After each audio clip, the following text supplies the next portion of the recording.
right. All right, so I get to kick this off, so I just want to first off say thank you for being here. We really appreciate it. This is an important thing that we're doing as a city. But what I want you guys, because I think I recognize about more than half of you guys. Half of you guys are always engaged with things that happen in the city. Some of you guys are out at council meetings, and I do appreciate that. What I want you guys to do, if you don't mind, I want to challenge you guys, and I want you guys to go out there and bring somebody that has never met the mayor. How many people here met the mayor? Or I should say not met the mayor. That's easy. Not met the mayor. There you go. So just about everybody. I know, look at that, one person. See the mayor? So this is such an important project that we need more involvement. We need people that, bring somebody, you ask them, have you ever met the mayor? No. I said, I'm going to bring you, or I'm going to introduce you to the mayor. Because we need more people that, how many people here own businesses? Nobody? So there you go. So we need business people, we need citizens, we need people that normally do not engage, they've never been part of the process. So we want you guys to go out there and get people involved. And usually that's the biggest challenge because, I appreciate everybody that's here all the time. We need new input, we need new ideas, we need new people to be part of this process. So that's my challenge to you as mayors, just bring other people, get them involved. I know that we have so many different forms of communication. Sometimes as mayor, we get a lot of people say, I didn't know, but I can tell you that we use the newspaper. Thank you, Mr. Terry Gandy, for being here. I appreciate that. And we use the paper to get that out there. We use the social media. We use a lot of different tools. And yet a lot of times you can see we don't get a huge turnout. So we should be filling every chair. Probably shouldn't say that, but we should. So with that, again, I just want to say thank you for being here. We really do appreciate that. And we're looking forward to Verdunity doing that job. We appreciate you guys taking on this job because we're excited. I'm excited as mayor because what this is a plan on how you as a citizen want the city of Killeen to look for the next 10 or 20 years. And that's very important. When we get up here as council members, if we don't have that guidance, then we tend to go all in different directions. But by having a plan that we can turn back to and say, this is what the city wants, it'll help guide your future leadership. So with that, I'm going to turn it back to Mr. Shepherd. Mr. Shepherd. Yes, all right. thank you, Mr. Mayor. Turn it back. Can you guys hear me okay without the mic? Yes. How about give me a thumbs up in the back, all the way in the back. Okay. If I get to a point and you can't hear me, then let me know and I'll pick this back up.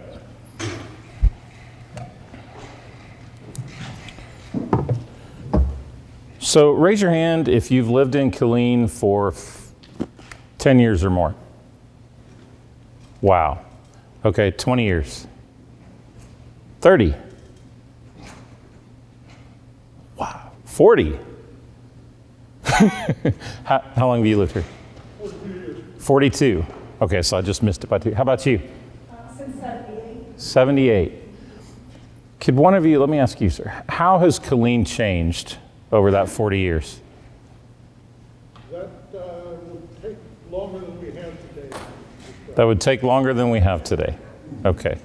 Has it changed in a good way, in your opinion? In some ways, yes. Okay. Can you name one? Give me one positive change in Killeen.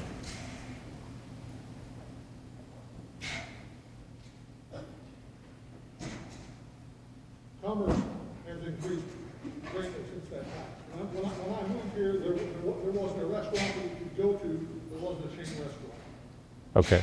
So commerce, he's saying commerce has improved. So just the diversity of business in the community. So what we're going to talk with you about, and I'll make some introductions to some of our team members here and in just a second. But what you see up here on this what I'll call the title slide, cultivating fiscal health and local wealth. That's what this whole effort is really about. We want to cultivate fiscal health for the city, make it fiscally stronger, fiscally resilient, And then we want to cultivate local wealth for your residents and your businesses, right?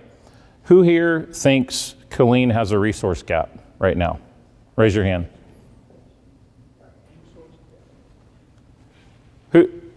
Who here, raise your hand if you think Killeen has enough resources to pay for all of the needs in the community. Okay, that's a resource gap. So the way that we close that is two parts. We have to generate more revenue, more wealth, more tax base to the community, and we also have to reduce the cost of providing services so that ultimately we can align what the city is doing. You'll hear me say in a minute the city's development pattern or business model with what residents are willing and able to pay for, right?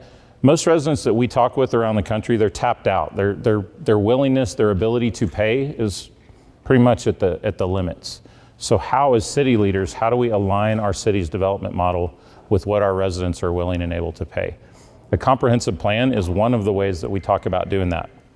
My name's Kevin Shepard. I'm principal founder of Verdunity. We have been in business almost 10 years. April will be 10 years for us. Feels like it was yesterday, but I'm a civil engineer by degree. Why does a civil engineer get into community planning? In the last recession, 08, 09, I was asked to shift from doing paving and drainage, municipal infrastructure design, to take over my former firm's community planning practice. Why they wanted an engineer to do that, I still don't really know, but I got the job. When I did that from 08 to 2010, well, really 2011 when I left, I would travel the country, and no matter where I went, big city, small city, rural, urban, suburban, no city that I went to had enough money to pay for their infrastructure.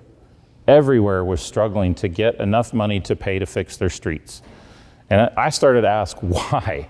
Why don't our cities in the most prosperous country in the world, why don't we have enough money to fix our streets? And what I learned was there's a direct relationship between the way we've built our places, the development pattern, and the cost to serve our cities. And we're gonna get into some of that tonight, but that led me to start Verdunity and ultimately led us to get into more comprehensive planning so that we could have conversations like what we're gonna have tonight. So the way that we shift that development pattern, the way that we cultivate fiscal health and local wealth, there's a lot that goes into that. And we're gonna talk about some of those things tonight. We've got a big team on this project. Killeen's got a lot of things going on. It's a pretty significant effort, the way that we approach it with engagement, a lot of the different areas of the city that we're gonna be looking at. That's most of the team. You don't see everybody up there, but just a couple of introductions here. I've got AJ Favre from my team over here. AJ is our deputy project manager.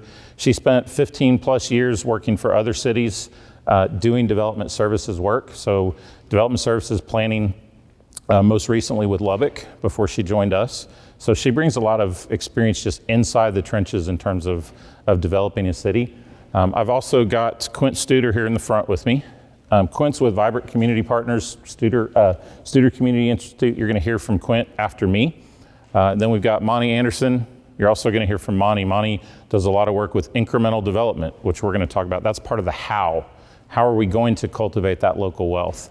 And then there's a few others that aren't here right now, but are gonna be here tomorrow and that you're gonna see at some course in this project. Let me see, Mark and Michael. Mark Meyer, Michael Wilkins from TBG. They're gonna be focusing on natural resources, parks, and public spaces. And then Nina and Tony from Hawes Hill are focusing on economic development for us. Some of you, we've started some interviews with different folks, different groups, so some of you may have interacted with some of them already.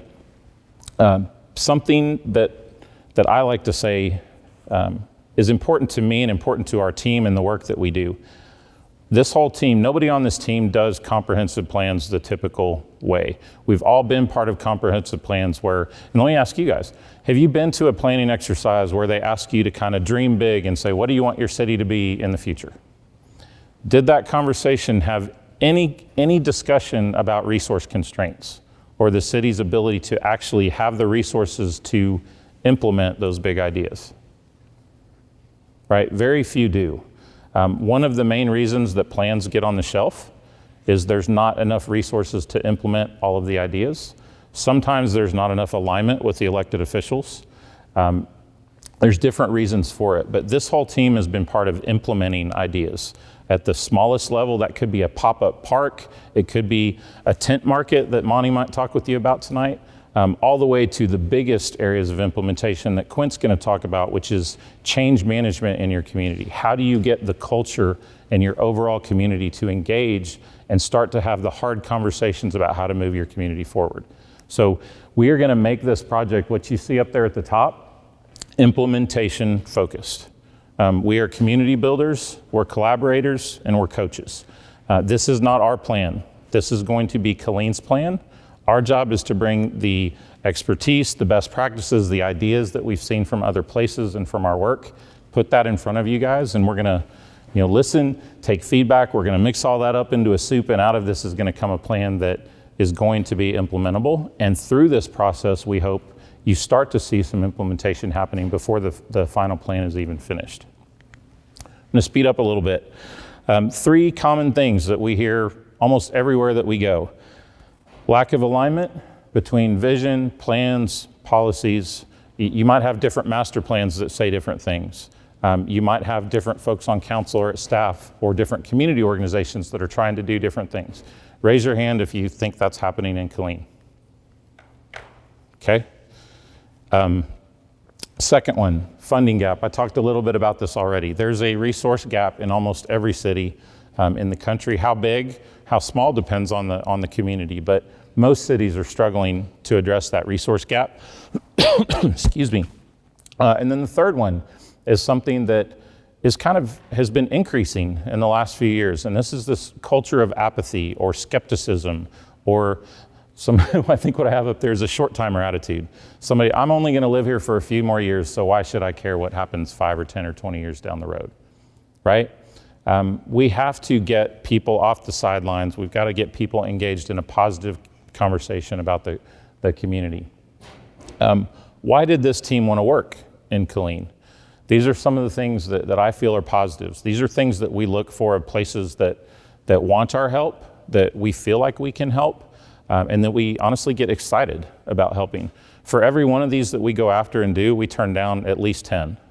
Our approach doesn't fit everywhere.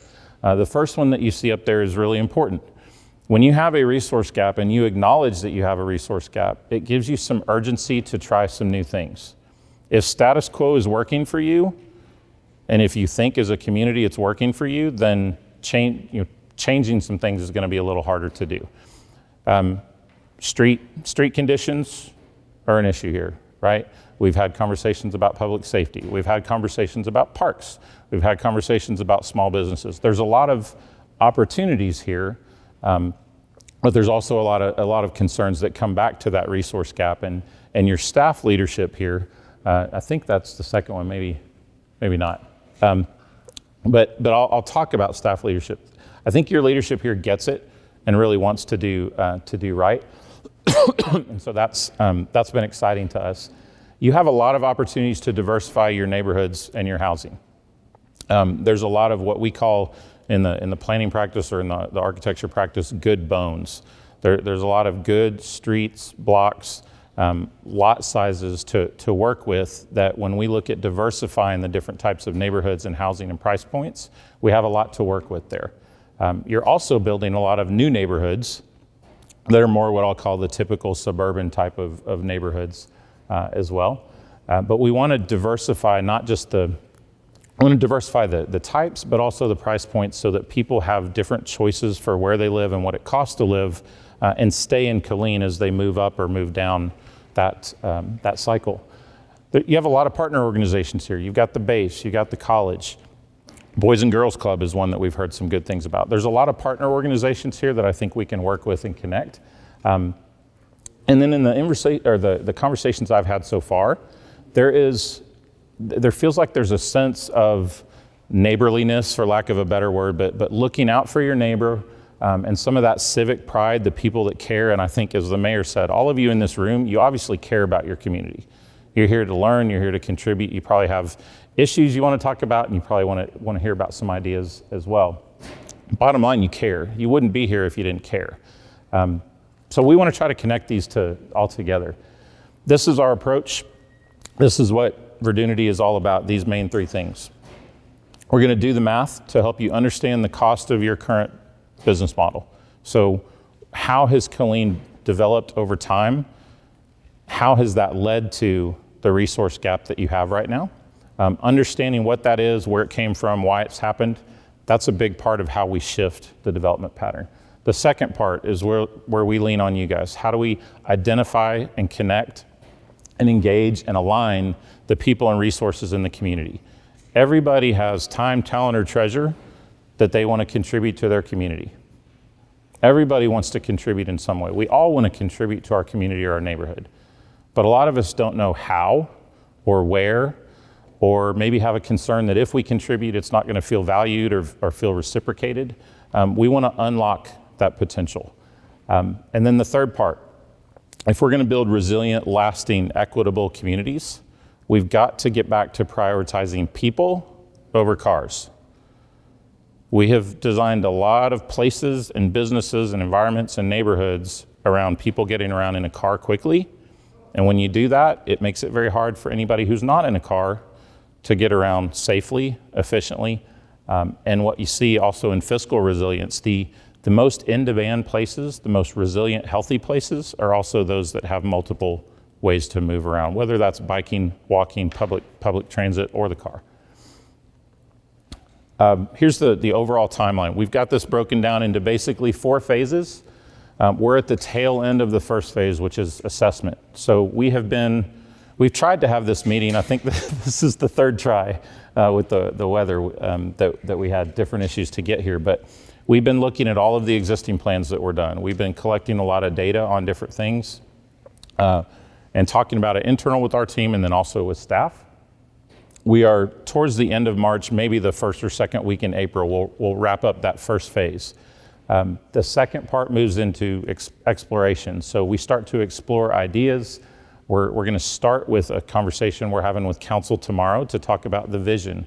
What's the vision of the city? What are kind of the guiding principles for the city in terms of making decisions? What matters to the council, what matters to staff, and what matters to you as residents? We start to explore those ideas of what are kind of the neighborhoods, what's missing from a commercial entertainment standpoint. The third phase we move into, which is organize. So we take all of those things that we heard, we start to organize those into some different ideas and some action plans, basically, by neighborhood, by downtown, by different topics or geographic areas. There's different ways that we'll organize that information together. And then the last part of this is we prioritize, and then we adopt, and we get going on implementation. One of the things that, and I touched on this already, but one of the things that's really important to us is I hope halfway through this, I hope a third of the way through this, you already start to see a change in the conversation about the vision of the community and the values of the community. And if you go to the city, or if you go to the EDC, or if you go to the college, you start to hear a similar story from them about what is Killeen about, what are we trying to achieve, what are we trying to accomplish, how are we working together? And then if you get a little further along in this process, we hope to have some real projects, and Monty's going to talk about some ways that he's done that. We want to start to connect those ideas together, and there's going to be things that come out of that are little small projects that we can get going right now to start to activate places and start to build that energy and momentum. And then as that momentum builds, you get to actually adopting this plan at the end. And then we'll probably have this adopted February, March, by the time the council gets through their adoption process. There's a word on that slide that I do not recognize. Charrette, can you explain? Charrette. So a charrette, we're going to do that for the downtown. And so where we come together for, I think this one's going to be 1.5 days. So we come in a room with all of our designers on hand. We have folks come in, and we're going to have a ton of maps, and we actually do some drawing and look at different ideas and options for downtown on the spot over those 2 days. So it's a real kind of intensive, it's a chance for you to interact directly with our team, where we will actually draw some things out, look at different street sections, some of those things, so we can explore some more detailed suggestions for some specific areas of the city. So tonight, Couple things. I'm going to talk just a little bit about why is Killeen doing an updated comprehensive plan. I already talked about some of them, which is going to save me some time on some upcoming slides. Quint came here all the way from Pensacola, Florida.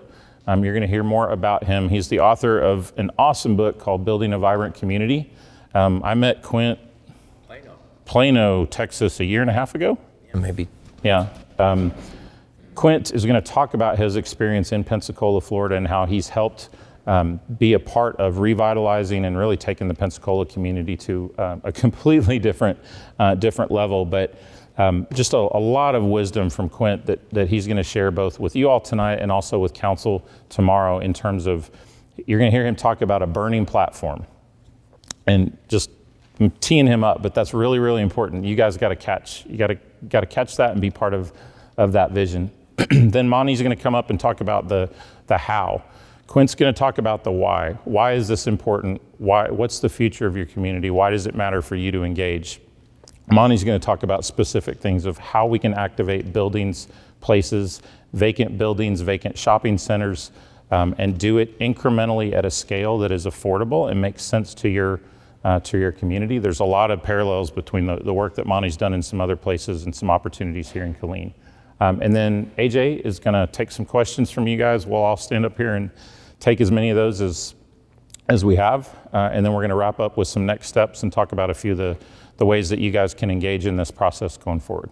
Sound good? So why is Killeen doing a new comprehensive plan? You did one in 2010, Kent, Tony? Where's Tony? 2010, yes? So cities in Texas will typically update their comprehensive plan every 5 to 10 years. In Killeen, Kent Cagle, the city manager, the staff felt like there were enough things happening and changing in Killeen that you needed to take a new look at your vision. And especially a big part of it is that resource gap. The street funding is something that I've talked about at a lot of conferences and how it relates to land use and growth and development. And so this idea of how do we have a bigger conversation in the community about closing our resource gap, that's a big part of this plan.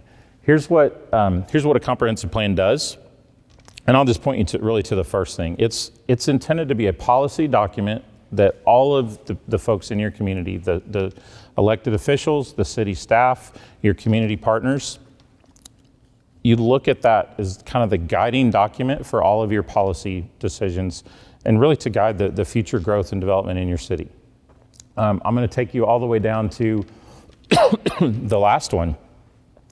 The comp plan really doesn't have any teeth to it. It's kind of that vision, that big document that gives you those guiding principles for how to guide decisions.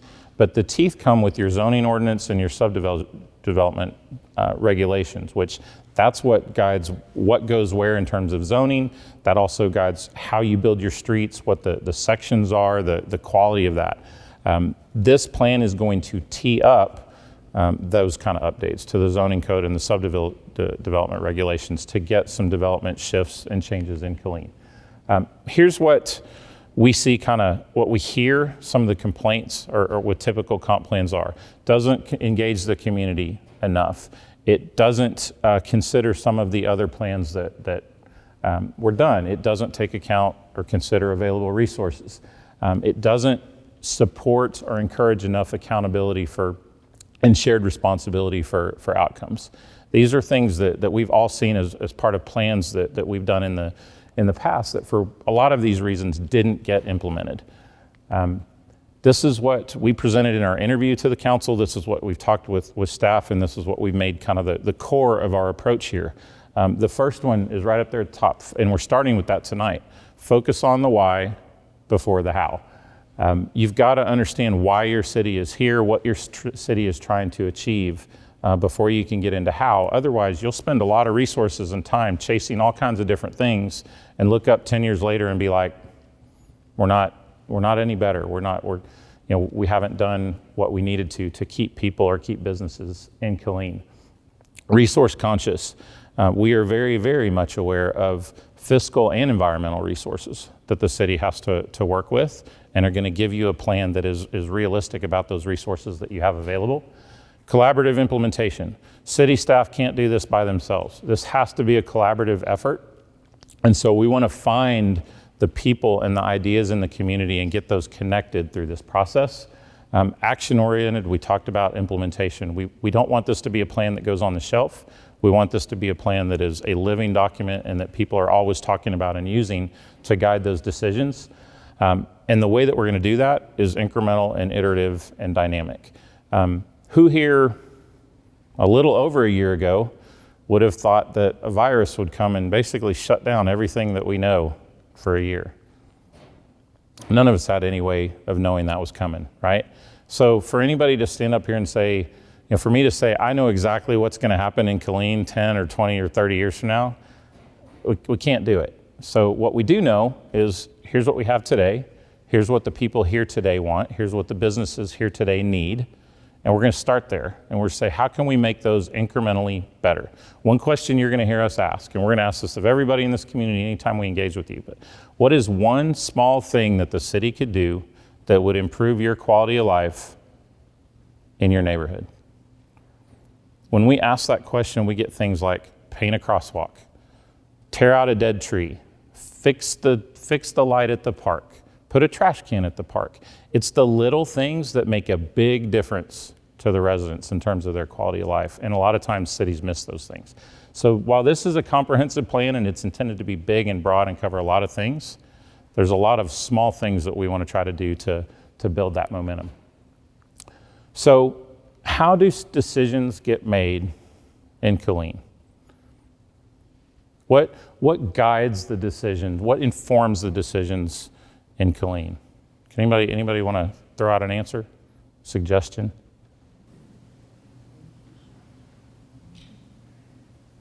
Okay, don't know. So when this is over, you're going to have that vision statement. You're going to have some guiding principles that say we want to be fiscally responsible, or we want to be socially equitable and inclusive. Whatever those guiding principles come out to be, those things are going to be front and center in this community and talked about a lot. And so when somebody asks you that question a year from now or 2 years from now, hopefully more of you will have some idea and know a little more what to say there. Here's how a lot of the decisions in a lot of places around this country have been made in the last 50 years, and it's about growth. It's how can we grow as big and as fast and as far as we can, because that new growth brings rooftops, which brings tax base, brings the more rooftops you have, you get what?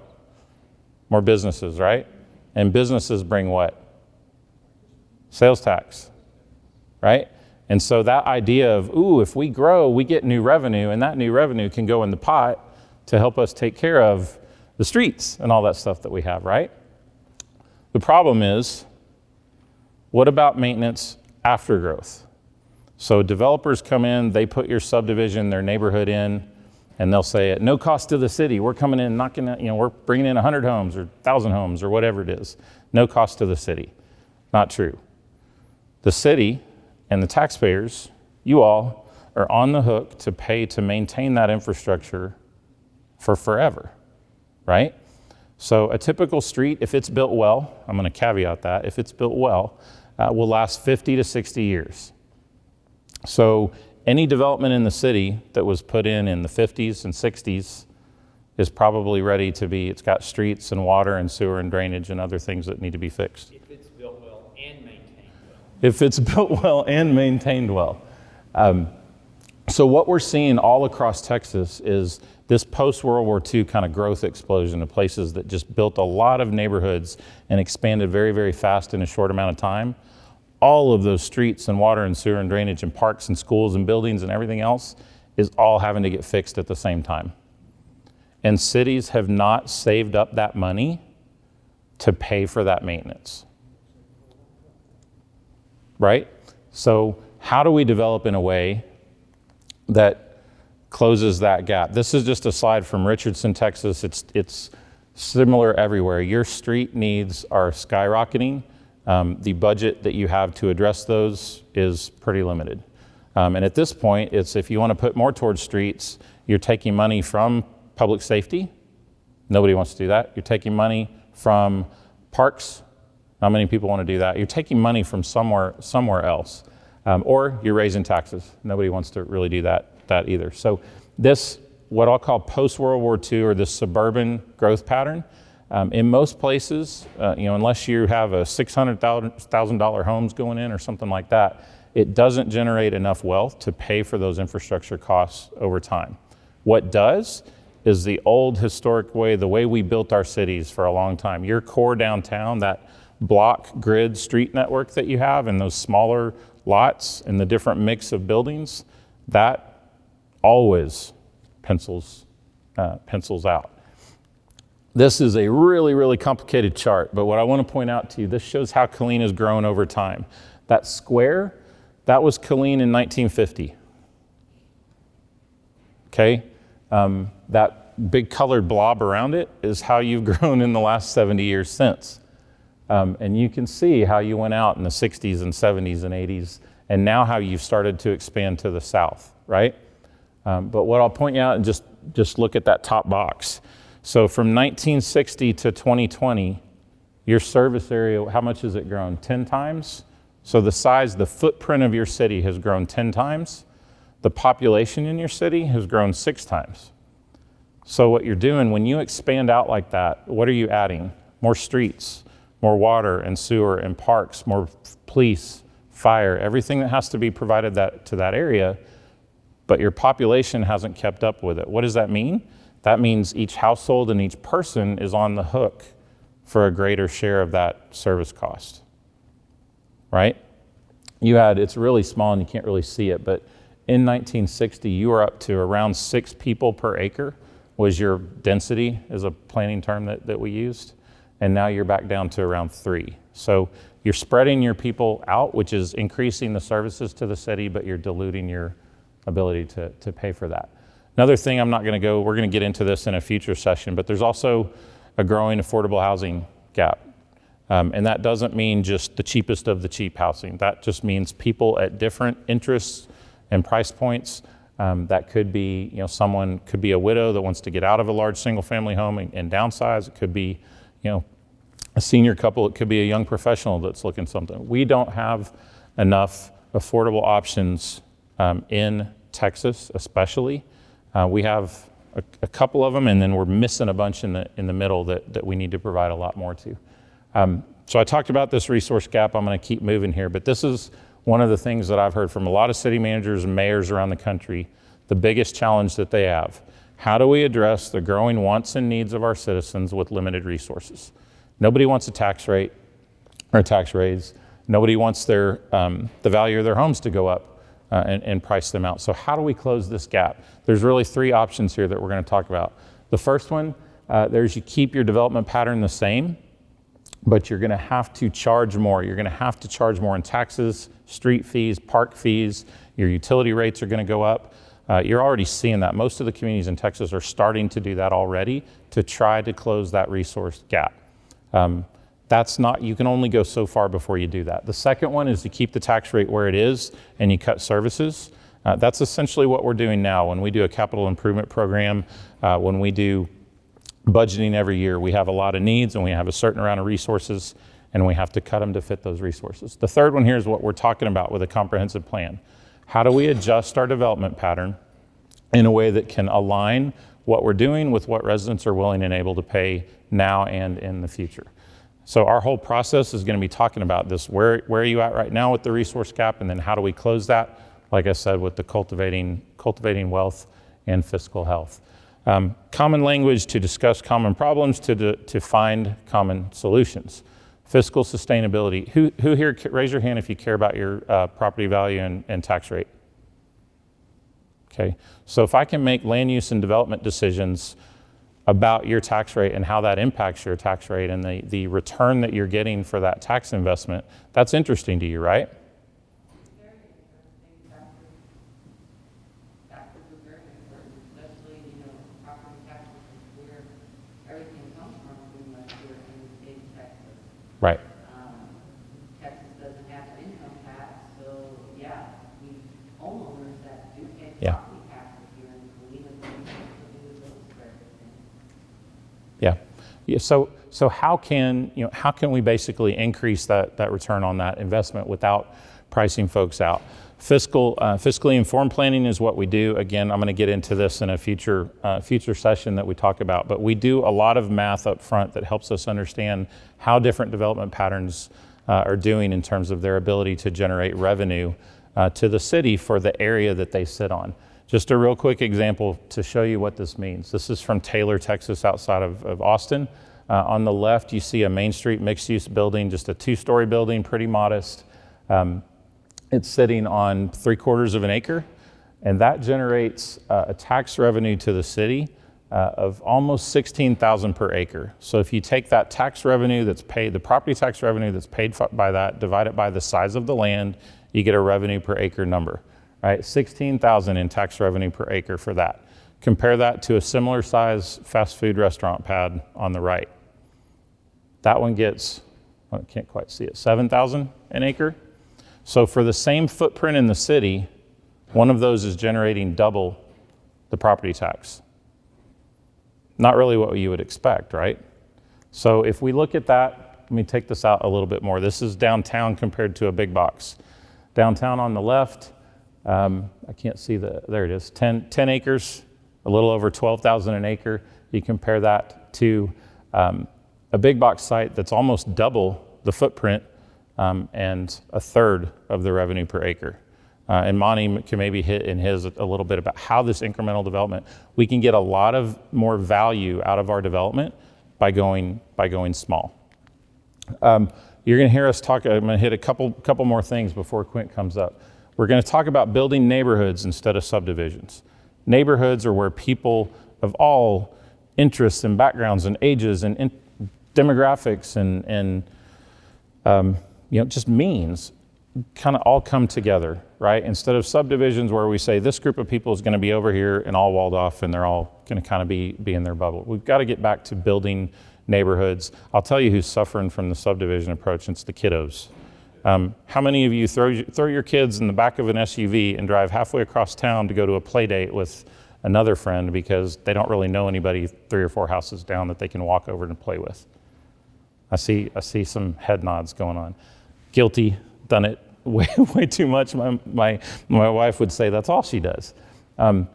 We've got to get back to designing our neighborhoods where people can interact with each other. When we interact with each other, we understand each other better. We feel safer. There's a lot of things that go into neighborhood design. This is what Monty, I'm not going to park on this one.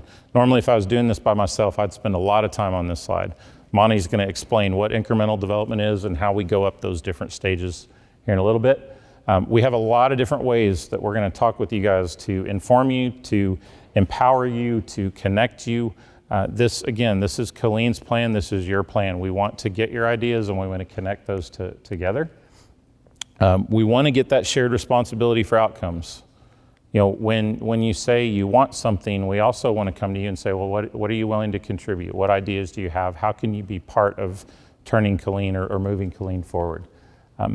And I'll end with this. The smallest investments make the biggest impact.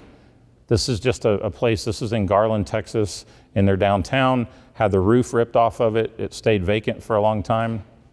They went in and strung some lights in. That place got rented out every single weekend for a year, just because they hung lights in it.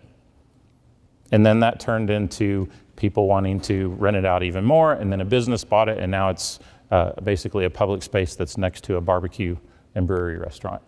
So I'm going to tee up Quint here. I'm going to give you this slide. This is kind of where Mr. Cagle and your council is. This is a quote from Adam Grant. He's an author I read a lot from. And I'll just give you a chance to read that real quick. I can go ahead and read it out loud. It says, people can identify their individual problems, but they don't always have the ideal collective solution. A leader's responsibility is to consider different views and decide based on principles, not popularity. So we want to hear as many things as we can in this process. Your staff, your council want to hear as many things as we can.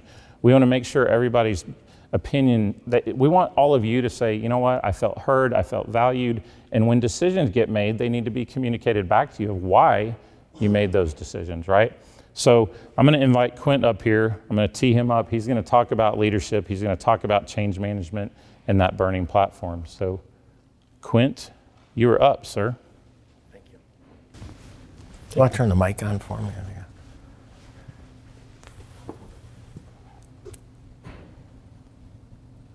There we go. There you go. Well, I'm going to use the mic. I'm hearing impaired. So if I sit up there, I can hear. If I sat back there, I couldn't. I'm deaf on my right side. I hear a little bit on my left side, which is a great advantage for me, I've believed over the years. So I can put people on different sides, and then they wonder why I'm so excited and so happy. I also have a speech impediment, which means I might mispronounce a few words, and I apologize if I do that. It's interesting. I spent most of my career talking to physicians. I've talked to MD Anderson, Memorial Hermann, Baylor, Scott White, Humana, almost every place in the country in healthcare I've spoke at. If you mention my name, they'll probably know who I am.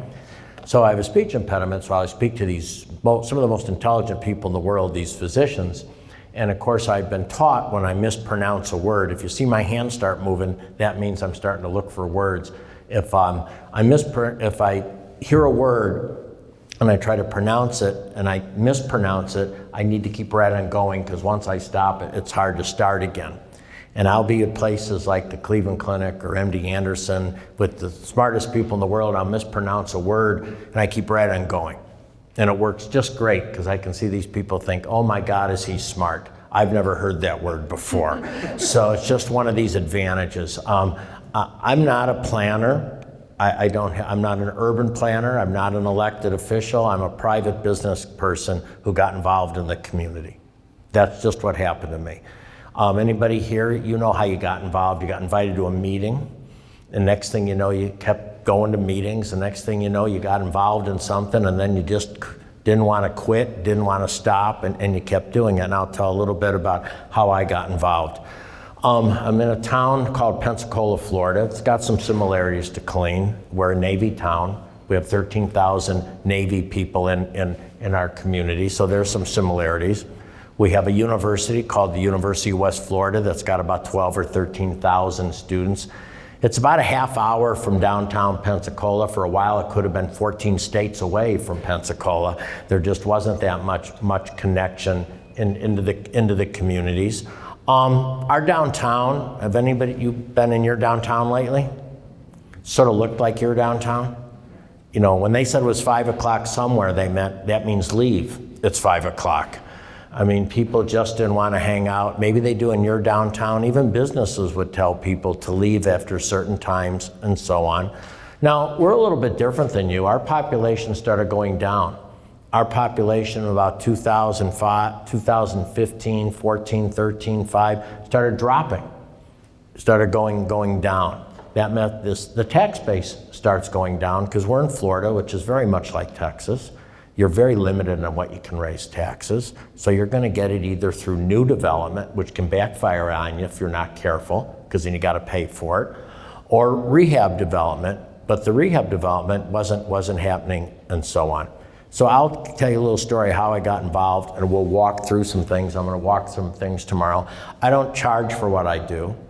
Now, Kevin's paying my institute. I have a not-for-profit institute called Studer Community Institute. When we go outside of Florida, we call it Vibrant Community Partners, but it's really Studer Community Institute. We focus in on getting kids ready for kindergarten, growing small businesses, and civic engagement. That's our three things we focus in on. Now, do we get paid? Yeah. Kevin's paying us. It's going to go to Nicole and some other staff we have. I got lucky. I sold my company in 2015, and I've taken that money and I've just done things like this. This is hard work, working in communities.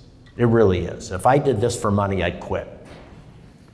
But if you do it for passion, then you can't say it's hard, because my gosh, you're the one out here doing it. So that's a little bit about me. This is passion, but I think I'm a small and mid-market city person. So I just like small and mid-market cities. And for the last 5 decades, we've been a great exporter. Places like Killeen and Pensacola and Springfield, Ohio, and Hot Springs, Arkansas, we've been great exporters. What we've done is we've exported talent to big cities. Now, how many of you I know Kevin was having you raise your hand. How many of you have adult children and grandchildren? Raise your hand. How many of you have any of them not living in Killeen? And you know why they're not living in Killeen? Because they made the choice not to live in Killeen. And that's just the way it goes for a lot of our small mid-market cities. I tell people in Pensacola there was such an exodus of young talent that if you were a person of color, you wanted to head up to Birmingham or Atlanta as quickly as possible. If you weren't, you'd head to Nashville or Jacksonville or Tampa. We actually studied how many young people we were exporting. There's a person that does that for us. So our burning platform is probably different than yours, but we saw our burning platform as growing our talent. Now, I know we can't keep a child home that doesn't want to stay home, but we wanted to keep kids home that did want to stay home. And I'll talk a little bit today if that's your burning platform. It might not be. Your burning platform might be completely different. Our burning platform was we have to do some things because we have to keep our talent home because we can't just export it. Now, ironically, in the last year, something's changed which has really done a huge change, and that's COVID-19. All of a sudden, people are looking at going from Miami and moving a little bit. And then they get priced out a little bit. But do you know that young people particularly, will tolerate some high affordability prices if it's the cool place? You've got one of those close to you, I think it's called Austin, Texas, that people will pay a lot of money to live in a place if they think it's vibrant and cool and opportunities. Now, what's happening though is they're getting a little bit priced out. So you've got a great opportunity here. The moons have all aligned if you want to take advantage of it. The other thing with COVID, and there's nothing good about COVID, but it has stopped everybody. So it's sort of like if I'm in a race and there's people ahead of me, I'll probably maybe never catch up to them unless I can run faster than them, and maybe I can't right now. But with COVID-19, almost all our communities went on a certain pause. We slowed down. It's like going into a pit crew at NASCAR. But now that it's opening up, is who's gonna go? Who's ready to move forward? Now, I'll disagree with Kevin on a few things.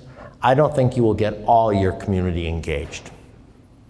When I go to a place, I say, what's one of the things you would like? And they say, we'd like to get all our citizens engaged. I said, well, it ain't gonna happen.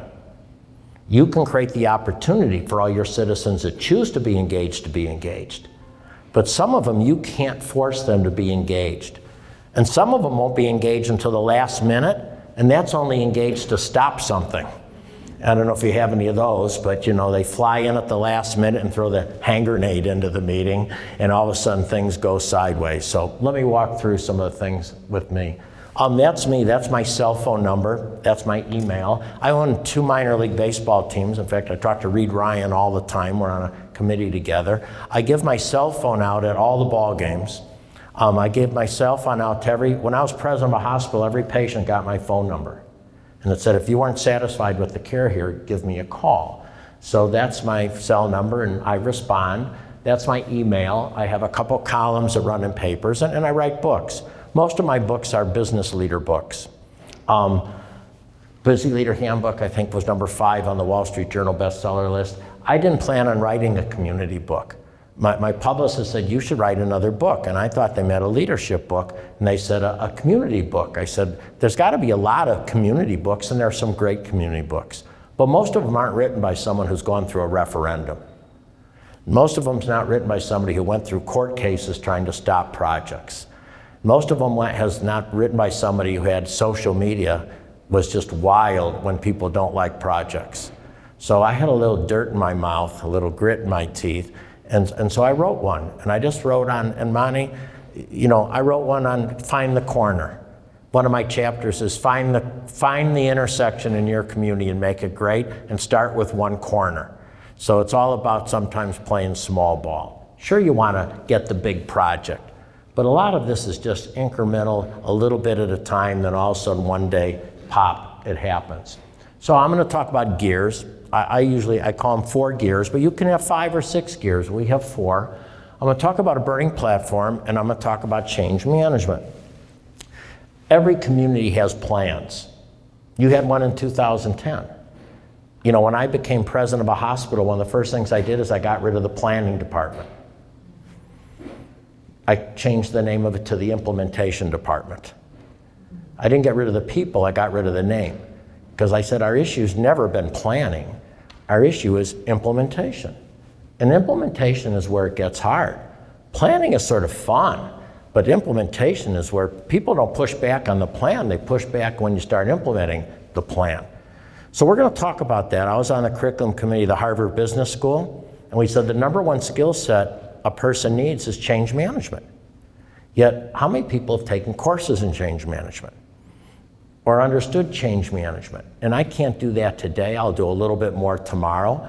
But I really recommend as you go down this journey, one of the things you do is implement some courses and classes on normal change management. Because sometimes things happen that are normal in change, but we don't know they're normal. How many of you ladies have had your own baby? You know, pushed one out. Yeah, well, you know what I'm saying? You probably maybe had a little knowledge of what it was going to be like.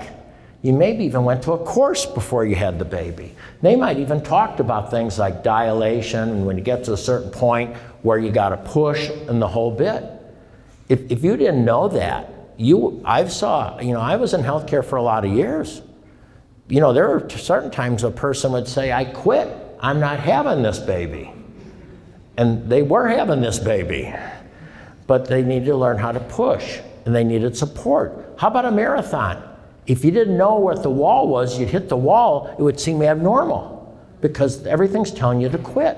So if you don't know what that abnormal is not abnormal, it's normal, you stop. And the challenge with most plans is they don't push them through because that's when the naysayers step up. That's when the people try to stop something. That's when the fear mongers sort of come up. That's when the generalities. You ever hear generalities in a community? Everybody. Everyone. I used to hear this with hospitals. Any doctors in the room? Doctor would come up to me and say, I just want you to know, all the doctors are unhappy right now. I said, it's impossible. They've never all agreed on anything in their entire life. But we fall into these generalities. I do that today. When people say everyone, I say, can you tell me exactly who you talked to? Somebody called me, they said, everybody's upset with you. I said, well, gosh, I don't want everyone upset with me. Can you tell me everyone you've talked to, and I will meet with all of them personally. And how many names do you think I got? None. It was that person was probably upset, but they use other people to sort of carry the message. And I write that a lot in my books. Don't let somebody else carry someone else's message. So, how did I get here? Believe it or not, I started out as a special ed teacher. I was highly impacted because of my own disabilities to go into teaching. And I taught special ed for 10 years. I placed kids on jobs. I'm still placing people on jobs. If you go in Pensacola, Florida, we have some small businesses today. I'm into job placement. I'm also very much into job placement for people with special needs. In fact, I have an office building. Our cafe is run completely by people with special needs. In a minor league ballpark, you come to our ballpark, you'll see job development going on all the time. I got into healthcare by accident. I'm a recovering alcoholic. I've got 39 years sobriety. And what happened is I ended up working in a treatment facility. And that's how I got into healthcare. Then I became president of a hospital, did quite well. Our hospitals won a lot of awards, and I started the student group. Now, one of the things that everything had in common as a special ed teacher, the first thing you do is you assess the child and you set a lofty goal. First thing you do if you're working in drug and alcohol treatment, you assess the patient and you set a lofty goal. Next thing you do is you try to get everybody on the same page. Then you do an awful lot of reward and recognition. If you teach special ed, a child does something you might think is minor, it might be a big thing, you just go wild. What do you do with recovery? You say it's one day at a time. You reward and recognize incremental steps along the way, but then you also let people know their consequences. I got lucky, I built a company, I worked really hard, and I sold it. But I was doing this, I was in my community of Pensacola. And in 2004, the city manager came to me and said, why don't you move your office building from Gulf Breeze, Florida, across the bridge to downtown Pensacola? And I said, why? He said, because we're really trying to build up our downtown. About that same time, Gallup called me, Jim Clifton, who's the president chairman of Gallup, because he noticed companies that Studer Group worked with, hospitals did better than ones we didn't, and he wanted to find out why. He just happened to mention, we just did the biggest study ever on economic development for a city.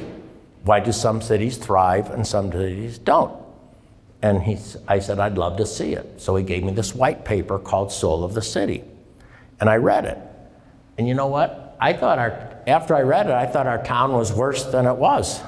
Because I didn't look at it. But here's what it said. Why do some cities thrive and some cities don't? It's not because of location. Or Portland, Maine wouldn't be thriving. It's not because you're in the sun. It's not because of what state taxes or not pay taxes. It's basically the leadership of the community. Those communities with certain leadership tend to thrive more than some that don't. You didn't even know it. Let me give you a quick Cliff Notes. Number one, they know what companies are there locally that get revenue from outside the community, and they love the heck out of them. They love the heck out of the companies that get, see, my company did $93 million worth of revenue a year, but we did no local business.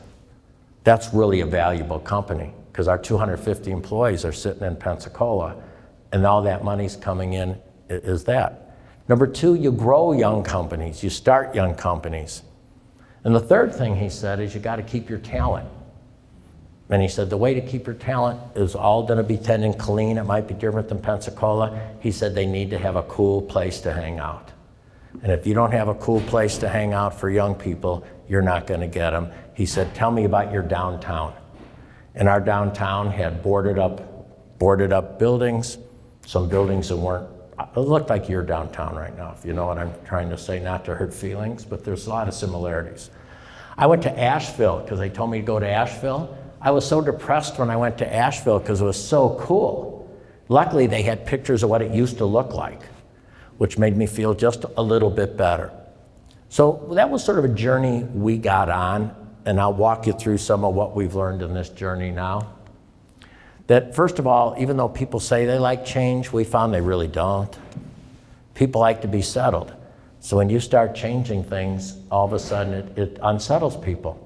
My book was read by Stuart Walton of the Walton family. Wouldn't you like to have 10 billionaires living in your town? Anyway, Bentonville has 10 billionaires. So I got to go to Bentonville and meet the president of Walmart, and they're going through a lot of change. They hired a person to come in and help their executive team on managing change. You know what he did? He told them to put their watch on the opposite wrist they're used to putting it on for 2 weeks. See how they can handle that change. And if we can't handle that change, how are we going to handle a big change? So change is hard. It's sort of like, I don't mind change, you go first. It's just one of those things that I think we underestimate change sometimes. So why the book? I just want to help communities, especially small and mid-market communities that have been getting their lunch eaten by bigger cities for the last 50 years, taking our kids, taking our grandkids, and not even paying any price to do either one. So I wouldn't do it if we didn't have metrics, because I believe in metrics. I just have some new ones. So basically, we were named the strongest town in America in 2019 for financial sustainability. We were named the 15th most desirable place to live. We were named the 17th best place to start a business. 2013, our Main Street, downtown, was named one of the top 10 streets in America. And you can see this increases, and we can't raise taxes, but we found out something just interesting, Kevin. In 2014, our assessed property value of our TIF district was $600 million. In 2018 is 1.1 billion. Now that's growth. That's growth. And it was a different type of growth, just like Kevin talked about. It was smaller buildings, higher buildings, and more density. I was sitting here thinking when we were looking at some of our buildings downtown. 4-story office building on not a big lot. Since 2014, it's paid $900,000 in property tax. Now you put a 1-story building in there, you're going to pay about a fourth of that. It's pretty incredible when you start looking at that. So one of the things, and you're lucky you got local media, because that's very unusual. Years ago, here's what used to drive a city. You had a locally owned bank, and I had spent a lot of years in Janesville, Wisconsin. Raleigh McClellan was the president of the Bank of Janesville. Raleigh and the bank could drive the whole city. They had enough power that they could move things forward. The Bliss family owned the local newspaper and the local radio. Then we had Parker Pen. Anybody remember the fancy Parker pens? The real high-end Parker pen? Their world headquarters was in Janesville, Wisconsin until they were sold and ended up, I don't think they're even in the country. They're in France now or something. Not only did we have the Parker Pen world headquarters, but we had the executives from Parker Pen, the intellectual capital.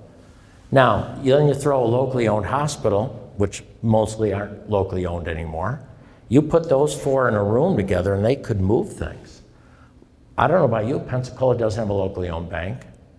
We have one locally owned hospital out of 3. We have no locally owned media. It's owned by Gannett, who's owned by somebody, who's owned by somebody, who's owned by somebody. And we have really no locally owned companies. Now, small locally owned companies, but nothing large anymore. I can tell you from my own, when I sold my company to a company in Chicago, immediately what stopped was philanthropy. Now, it didn't stop because I was there, but when you sell a company, the big quarters, you know, where does Michael Dell put his money? It ain't in Killeen, is it? In fact, Bubba Watson, my business partner, is with him right now. They're golfing in the Dell match play in Austin, Texas right now as we speak. So here are the 4 gears, and I think it's all about quality of life. We measure quality of life. One of my recommendations would be to measure quality of life. We all talk the game quality of life, but do we measure it?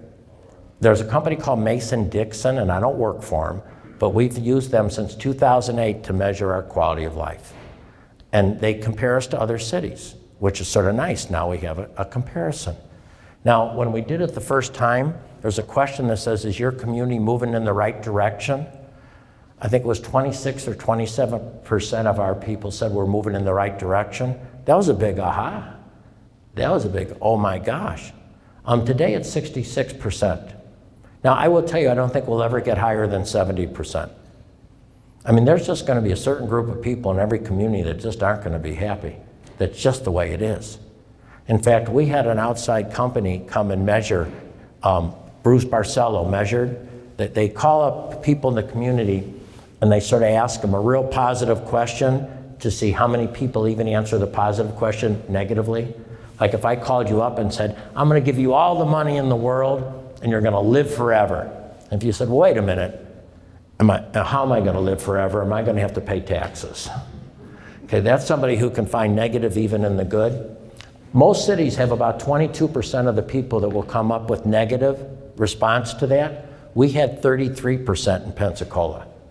The polling person said if they did an RFP on where they were going to relocate heaven, and we got the RFP, and God came to Pensacola and put heaven downtown, some people would complain about a gated community. So you're going to always have that. I'll walk through that with you a little bit. So here's what we find in communities. Over here and look at the computer. There's always a challenge with alignment. It's never going to be perfect, but how do you get as many people on the same alignment as possible? And that's why you're lucky to have Kevin and his team. There's this feeling of being overwhelmed. I mean, if I look at your community spread out, it's so big. Even I'm overwhelmed, and I just drove through it. Where do you start? I mean, that would be my big question. Where do you start? Because everybody sort of wants to start in a different spot. Coordination with local government. You're always going to have local government because you have elections, you have turnover, you have changeover, and that's a tough thing to drive. Trouble managing change, even trouble with messaging. So I think it's time to reverse migration. I think it's time, at least for us, to keep talent home. It's been pretty exciting through COVID to see what's been happening. We got people that used to work for Uber headquarters in San Francisco living in Pensacola. We got people that used to work for LinkedIn living in Pensacola because they can live anywhere now. And we've done some other things along that line. So there's 4 types of people that I have found in my work. You're probably the top part, the usually in, the all in people. Here you are again. Maybe you were there in 2010. This ain't your first rodeo, is it, on planning? No, you've done this for 42 years, you've been at these meetings. Anyway, so the reality is but we still do it because we love our community. They can count on us. We're there. Then there's those could be all in, usually in, but they're a little, come on now, we've tried this before. How is this going to be different from the last time? Then there's I don't think so. If you give me an unbelievable good reason, maybe. And then there's that never in. And where do you think we spend most of our time? In the last group. You know where we need to spend most of our time? In the first two groups. Because if we forget those first two groups with us, we'll peel off a little of that third group. We had a referendum on a big project in Pensacola. It's in my book. 9,000 people voted for it. 7,000 people voted against it. It was a $40 million project that's brought in millions of private investment. Today, it's hard to find anyone that voted against it. It's just one of those things. So let's walk through a few things here. There's 8 steps. Do you have the urgency? Because you have to have some urgency. And even though you saw the plan, things change so quick. When somebody looks like they're going to start a company, I want them to start it tomorrow, because finances can change really, real quick, and all of a sudden it's done. You've got to make it user-friendly for private investment, because this is not about public money, this is private money. In my book, I talk about getting wealth off the sidelines. This is getting people with money to come in and invest in your community, particularly downtown. This is the guiding coalition. I'll give you a few more tips on it in a few minutes. What's your vision? That's what Kevin talked about, that you're going to be doing with him and his team over the next several months. How do you communicate the vision? But to communicate the vision, it's what's in it for me. Is it going to be better jobs? Is it going to be a better place to live? Is it going to be my kids want to be back home? Is it going to be cleaner water? What's it going to be? And there's got to be a what's in it for them, whether we like it or not. Somebody has to see that this will make the quality of my life better. We've got to figure out how to get people to step up a little bit and act, which sometimes you have to just say, I need you to step up. We got lucky because we got enough controversy that people step up. I was in Springfield, Ohio, when I walked in, the mayor said, last time we had this many people in a room was the roundabout discussion.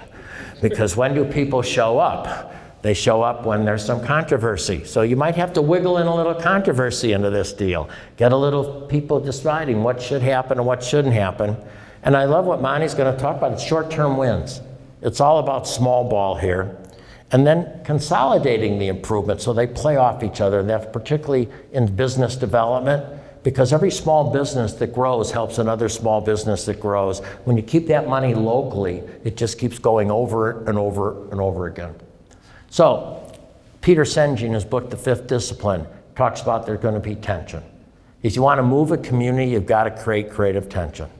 It's where we are and where we want to be. And sometimes people don't like the data. For example, our biggest issue in Pensacola is our kids aren't ready for kindergarten. In the state of Florida, they measure kindergarten readiness. I don't know what yours is, but it's worth knowing. We started out with only 47% of our kids ready for kindergarten. That means 53% of our kids are not ready for kindergarten. If a child's not ready for kindergarten, it puts a lot of pressure on the public school system because they got to work 2, 3, 4 times as hard. If a child's 2 years behind, they'll never ever catch up no matter what you do with them. If a girl doesn't graduate from high school, there's a 70% chance she'll have a baby by the time she's 18. If a boy doesn't graduate from high school, there's a 60% chance he'll go in jail. The University of Chicago School of Economics says the #1 economic indicator for the long-term health of a community is, are your kids ready for kindergarten? And we track it like crazy, and that's been our big push, getting kids ready for kindergarten. So that's that creative tension that you have to put in place. Understanding the phases of change, and let me go through those just a little bit. #1, there's always excitement. Oh, there's great excitement here. We got all these people here. You're paying a lot of money for this, blah, blah, blah, blah, blah, blah. There's champions. There's certain people in the room that'll step up and they're going to be champions of this effort. There's a thought, things will get better. Maybe we'll have zoning. You should have saw the war we went through to put overlay districts in Pensacola. All we were asking people to do is make sure their quality of their construction was at a certain level. You would have thought we were asking developers to do something just so bad. And that was a little bit of a fight. How about the fact that we started letting people put apartments above their garages and make multiple homes in neighborhoods where they used to only have single homes? All of a sudden, oh my gosh. Or instead of houses going horizontally, you make them vertically, so you get a lot more houses in for the same exact land. How about this one?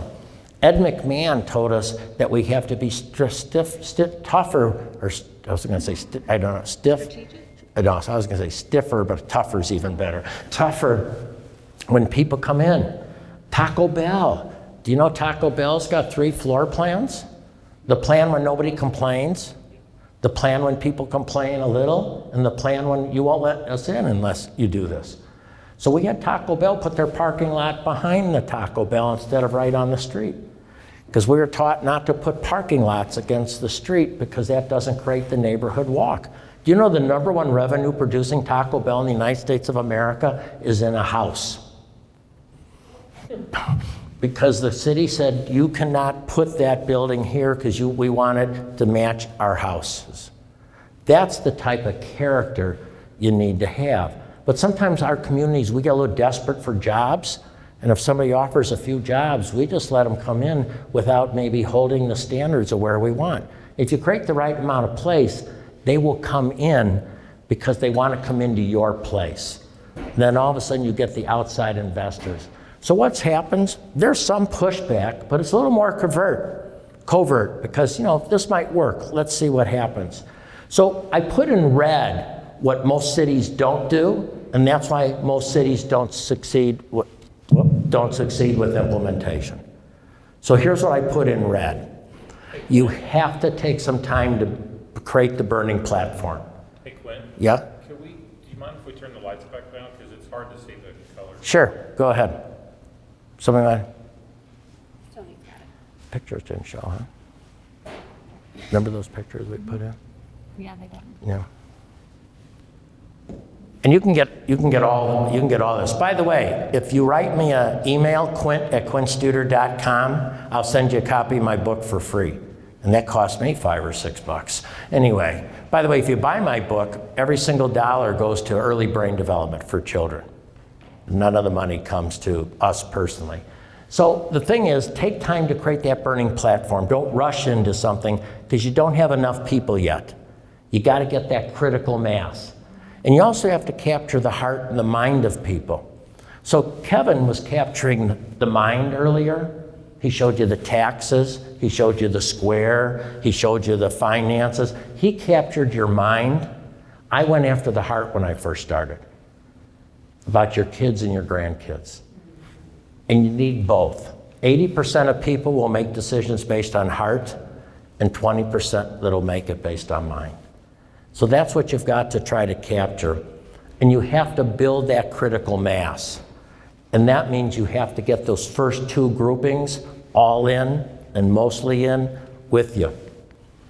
Next, what happens next with next projects, there's still excitement, there's still champion, but pushback heightens now, especially if it takes a while and all of a sudden something shows up that people don't like.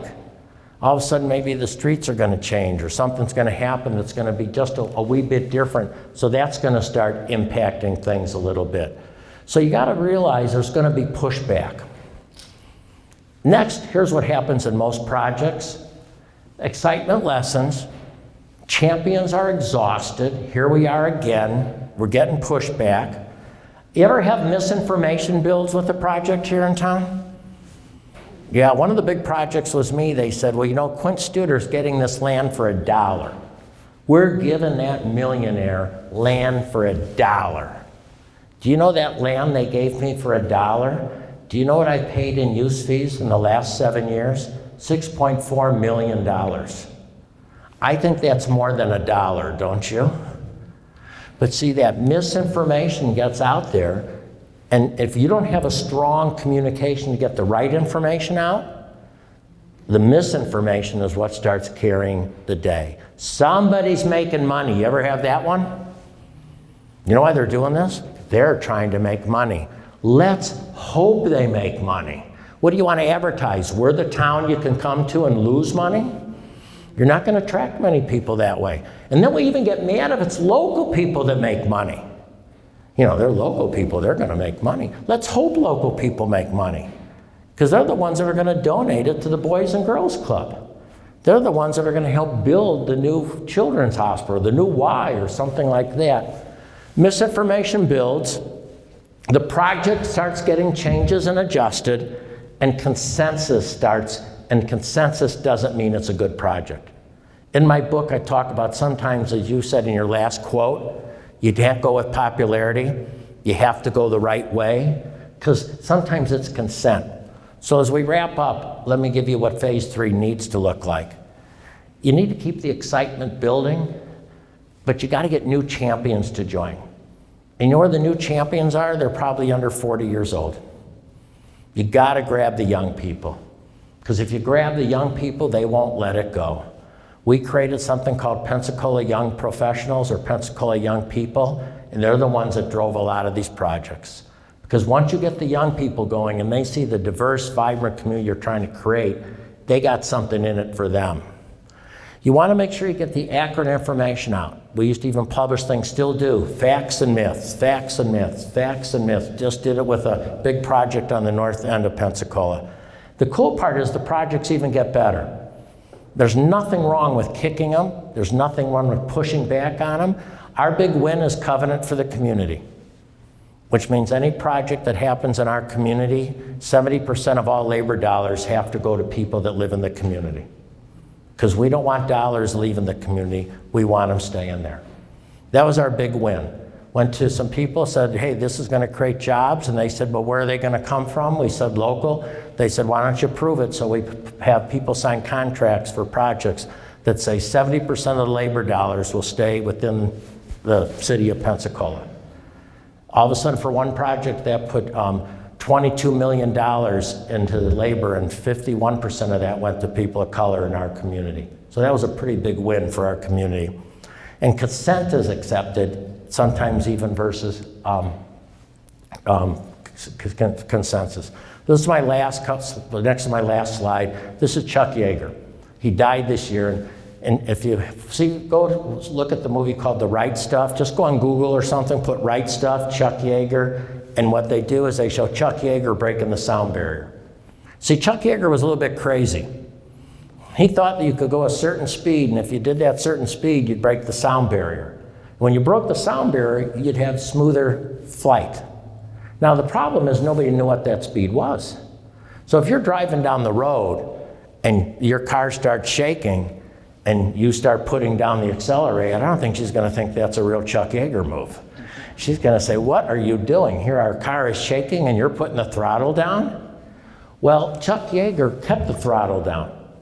And even though people thought it wouldn't be possible, and if you watch that movie, you hear a sonic boom, and then all of a sudden you see it smooth sailing. The problem with most communities, when they hit the turbulence, they pull the throttle back. My message to all communities right now is, you have a chance to make a difference. You have a chance to keep talent home. You have a chance to keep the young people and the grandchildren here in a great community. Who doesn't want every kid ready for kindergarten? Who doesn't want a vibrant downtown to keep young people? Who doesn't want the small businesses? We're a big believer you spend your time growing the businesses that are already here instead of spending all your time trying to attract them to town. You need to do both, but tomorrow in the workshop I'm going to go great detail on how to grow small businesses in the town. And then the other thing is the civic engagement. We have Thursday night, if you want to go to Facebook Live, you can see we have the town planner from Atlanta coming in, and every month we bring in an outside resource to the community, now it's virtual, to talk about something. Could be social justice, could be social equity, could be parking, could be streetscape, could be all those things. And do you know what? We'll have 15,000 people watching it now. Because all of a sudden people say, I can get the answer. Because we don't look to Washington, D.C. anymore for the answers. We don't look even local for government, or not government, the state. It's all local. It's local elected officials, it's local people, because really all of leadership today is local, and that's why you have such an opportunity. Most communities aren't doing what you're doing. They're not spending money on a planning. They're not spending money doing these things because they're just so busy pausing. You don't have to pause because you can keep the throttle down. And why do we keep the throttle down? This is phase 4. Success builds. All of a sudden people see things are getting better. More investment comes, additional wins accumulate, and the majority of people say it all the time. Then all of a sudden everybody says, well, I'm not going to Austin, Texas anymore. I'm going to Killeen, Texas. That's where the action's happening right now. And you know what it's all about? It's all about values. It's all about how do we do this and make this the best city we can be. Somebody said to me, Quint, why do you do these things in Pensacola? I said, because I live here. If I lived in Killeen, I'd try to do it in Killeen. Every one of us has a human responsibility to make the community we live in the very best we can be, not only for ourselves, but for our children and our grandchildren. Thank you very much. Appreciate it. Thank you. So real quick, guys, while Monty's coming up, I'm going to ask AJ if you guys did not get index cards when you came in. AJ is going to come around and pass some of those down. What we'd like you guys to do is if you have any questions for us, to jot those down and get them back to AJ there. She's going to take your questions and give those to us at the end. Also, before you leave tonight, if you have any questions, comments, ideas, issues, opportunities, anything you want to let our team know about, write those down on those index cards as well and drop those off on the table on your way out. If you want to leave your contact information, that's always great. We can follow up with you, but if you want to have it be an anonymous comment, that's fine too. But make sure if you've got questions you really want to ask us that you get those on those cards, and then again, leave us your comments on the way out. So now, I hit you with the math and the data and that stuff that Quint talked about. I did know Quint was going to come behind me and talk about the heart. I will say one thing I really respect about Quint that he talked about a little bit is that early education. We're going to dig in with that with you. That's a fascinating element of community building that I had never thought about before, that I think is critical to every community. So now we're going to talk with a guy who I think is one of the best community builders in the country. Monty is based in the Dallas area with me. He has his own real estate company that he does incremental development with. He's also a founder and faculty member of the Incremental Development Alliance, which is a nonprofit group that does incremental development, coaches developers all over the country to do this stuff. So Monty is going to talk with you guys, hopefully inspire you guys a little bit about the things that can be done incrementally, working with the people and the places and the buildings that you have. Thanks. Does this work? Does this work? So this one that does. one's for the Facebook. Oh, you do? You need both. You need both of them. Okay. Okay, great. Okay, thank you, Kevin. Glad to be here in Killeen tonight with my old friend, your city manager, Kent Cagle, who I go back many years with. Kent and I did some special things back in Duncanville in the day. So I am Monty Anderson, and I own a company called Options Real Estate in southern Dallas County. And if you know anything about Dallas, Dallas is a city of two halves. The haves in the north, the haves, and in the south, the have-nots.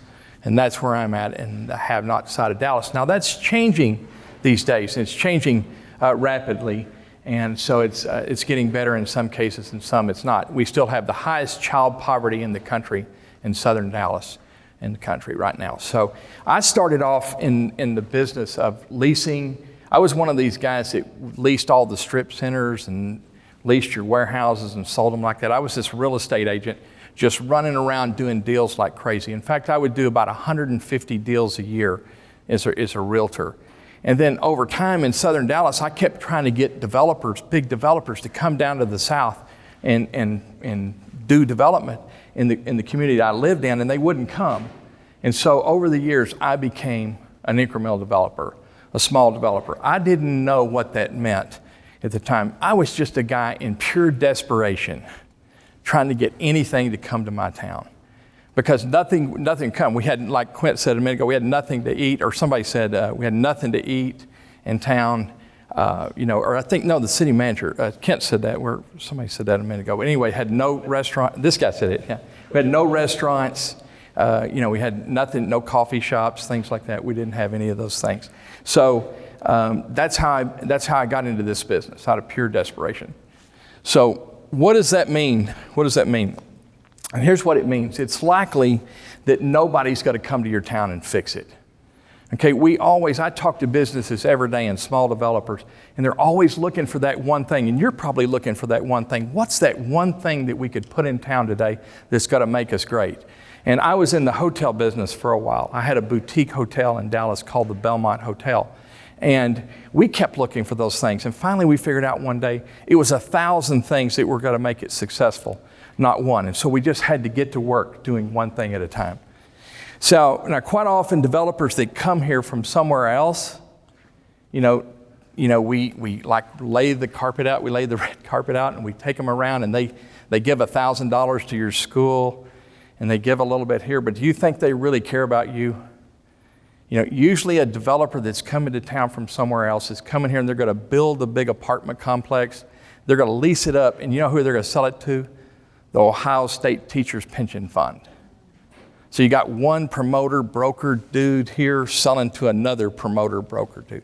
They don't care about what it looks like. They don't care about how it performs. All they care about is how it makes money.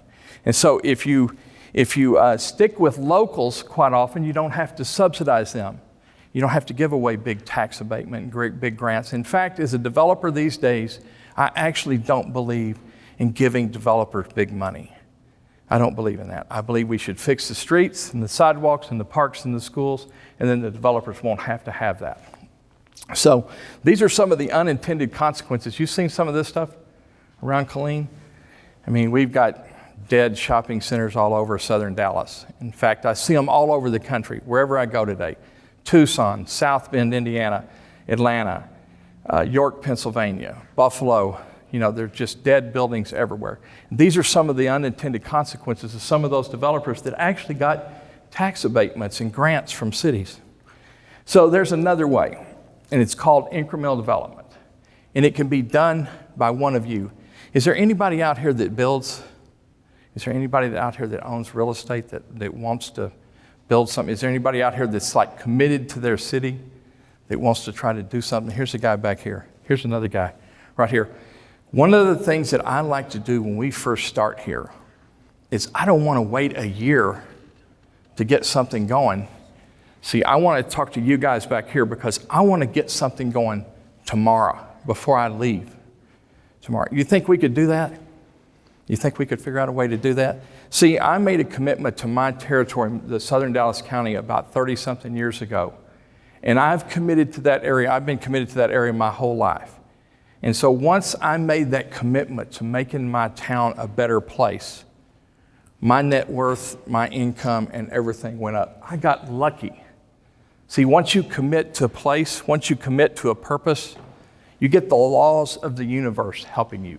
You get good karma. You get luck. You can call it blessings. You can call it whatever you want. But that's what happens when you commit to a place. So if you've got nothing today and you want to start to be a developer, you can do a street market. If you got a little more money, you can do a trailer. A little kiosk. More than that, maybe a duplex. Maybe a fourplex, and then a mixed-use building like your city manager and I built right here. We built in 2003. Is a partner, private-public partnership. So here's the first thing. If you want to be a successful incremental developer, here's the first thing that you have to do. Commit to this place.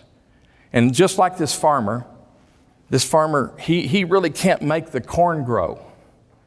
But what he can do is he can till the soil, he can water, he can pull the weeds, he can do all that stuff. The farmer knows everything. See, the farmer knows who the bankers are in town. He knows who needs buildings.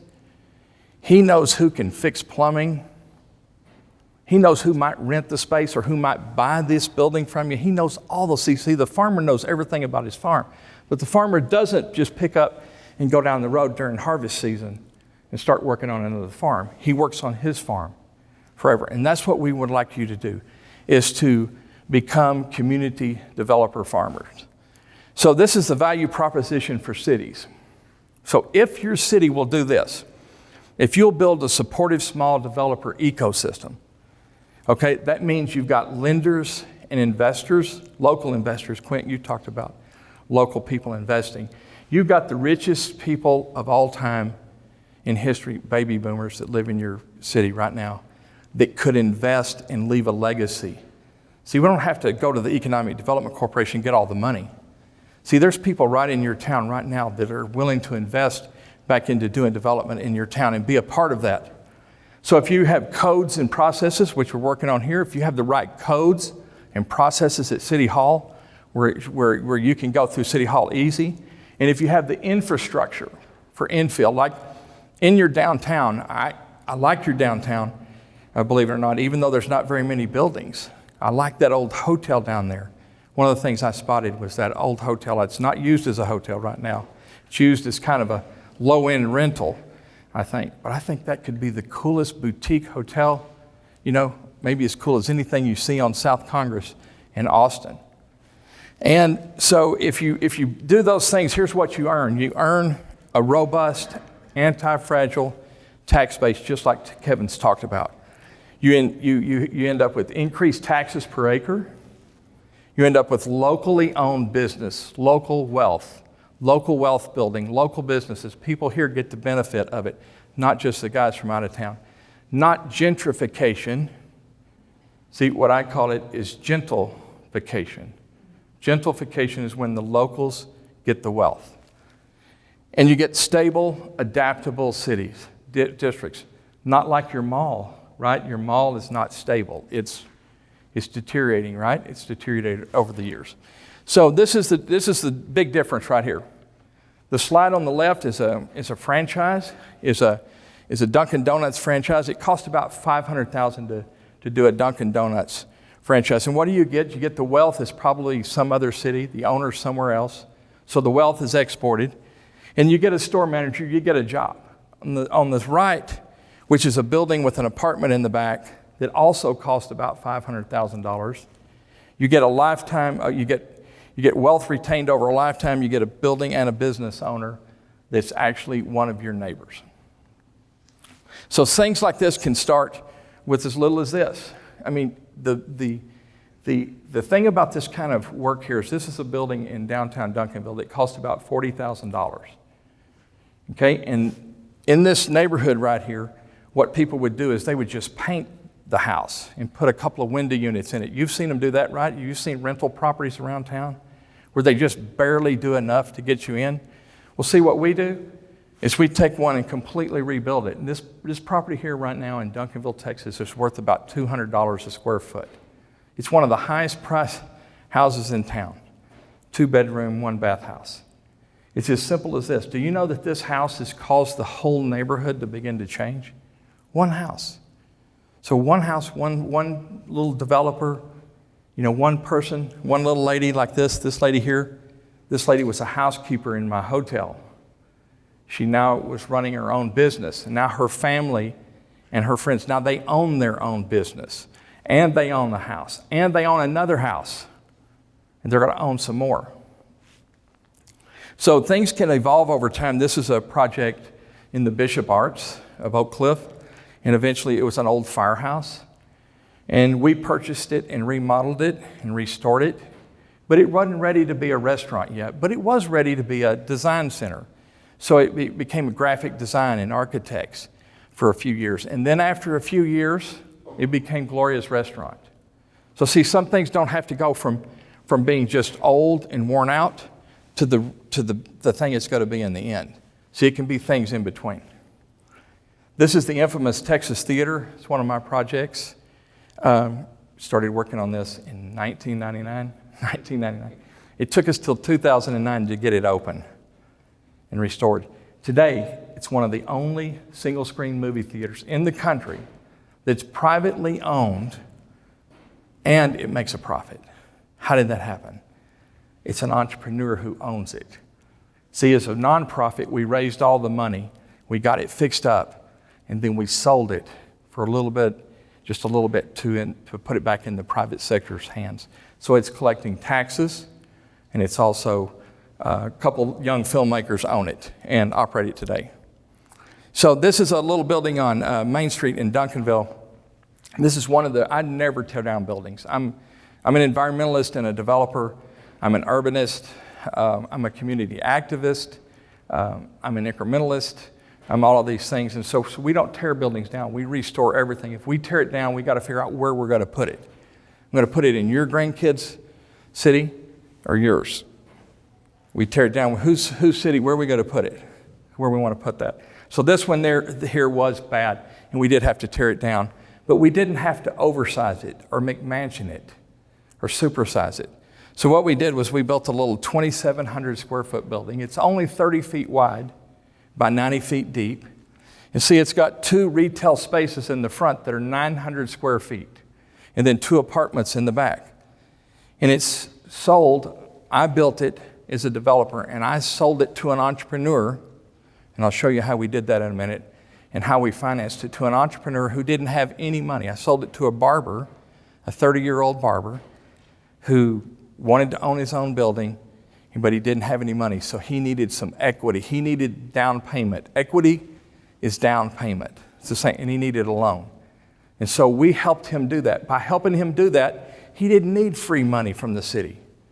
See, he didn't need things. And so the developer, me, the developer, I could make money by selling it to somebody who really wanted to buy it if I could help him get his down payment. So it's built by just told you that, built by the developer, sold to the owner. Good deal for the occupant, the entrepreneur. Good deal for the developer. Good deal for the lender. Good deal for the city. And here's what it looked like. Here's how we did this. So in Duncanville, Texas at the time, similar to Killeen in downtown, I figured out that you couldn't get but about $1,500 for retail space. Now, all the spaces were big. They were like 2,000 square feet. So $1,700 a month for 2,000 square feet is not enough money for a developer to build a building. That's what you have here right now. Your rents in the downtown are too low for the developer to build a building. They can't do it. But what I figured out is that if I built it small enough, if I built it at 900 square feet, I could get $20 a square foot instead of 10 or 12. And then on the apartments, if I built them small, see there's a 450 square foot micro apartment, they're not really micro, I could get $1.50 a square foot in a market that was 80 cents. So see, in a place like, and I believe that any place in the country, no matter what, if you scale it down to the right size, so you scale it down where people can afford it, and you build them quality space, but it's small.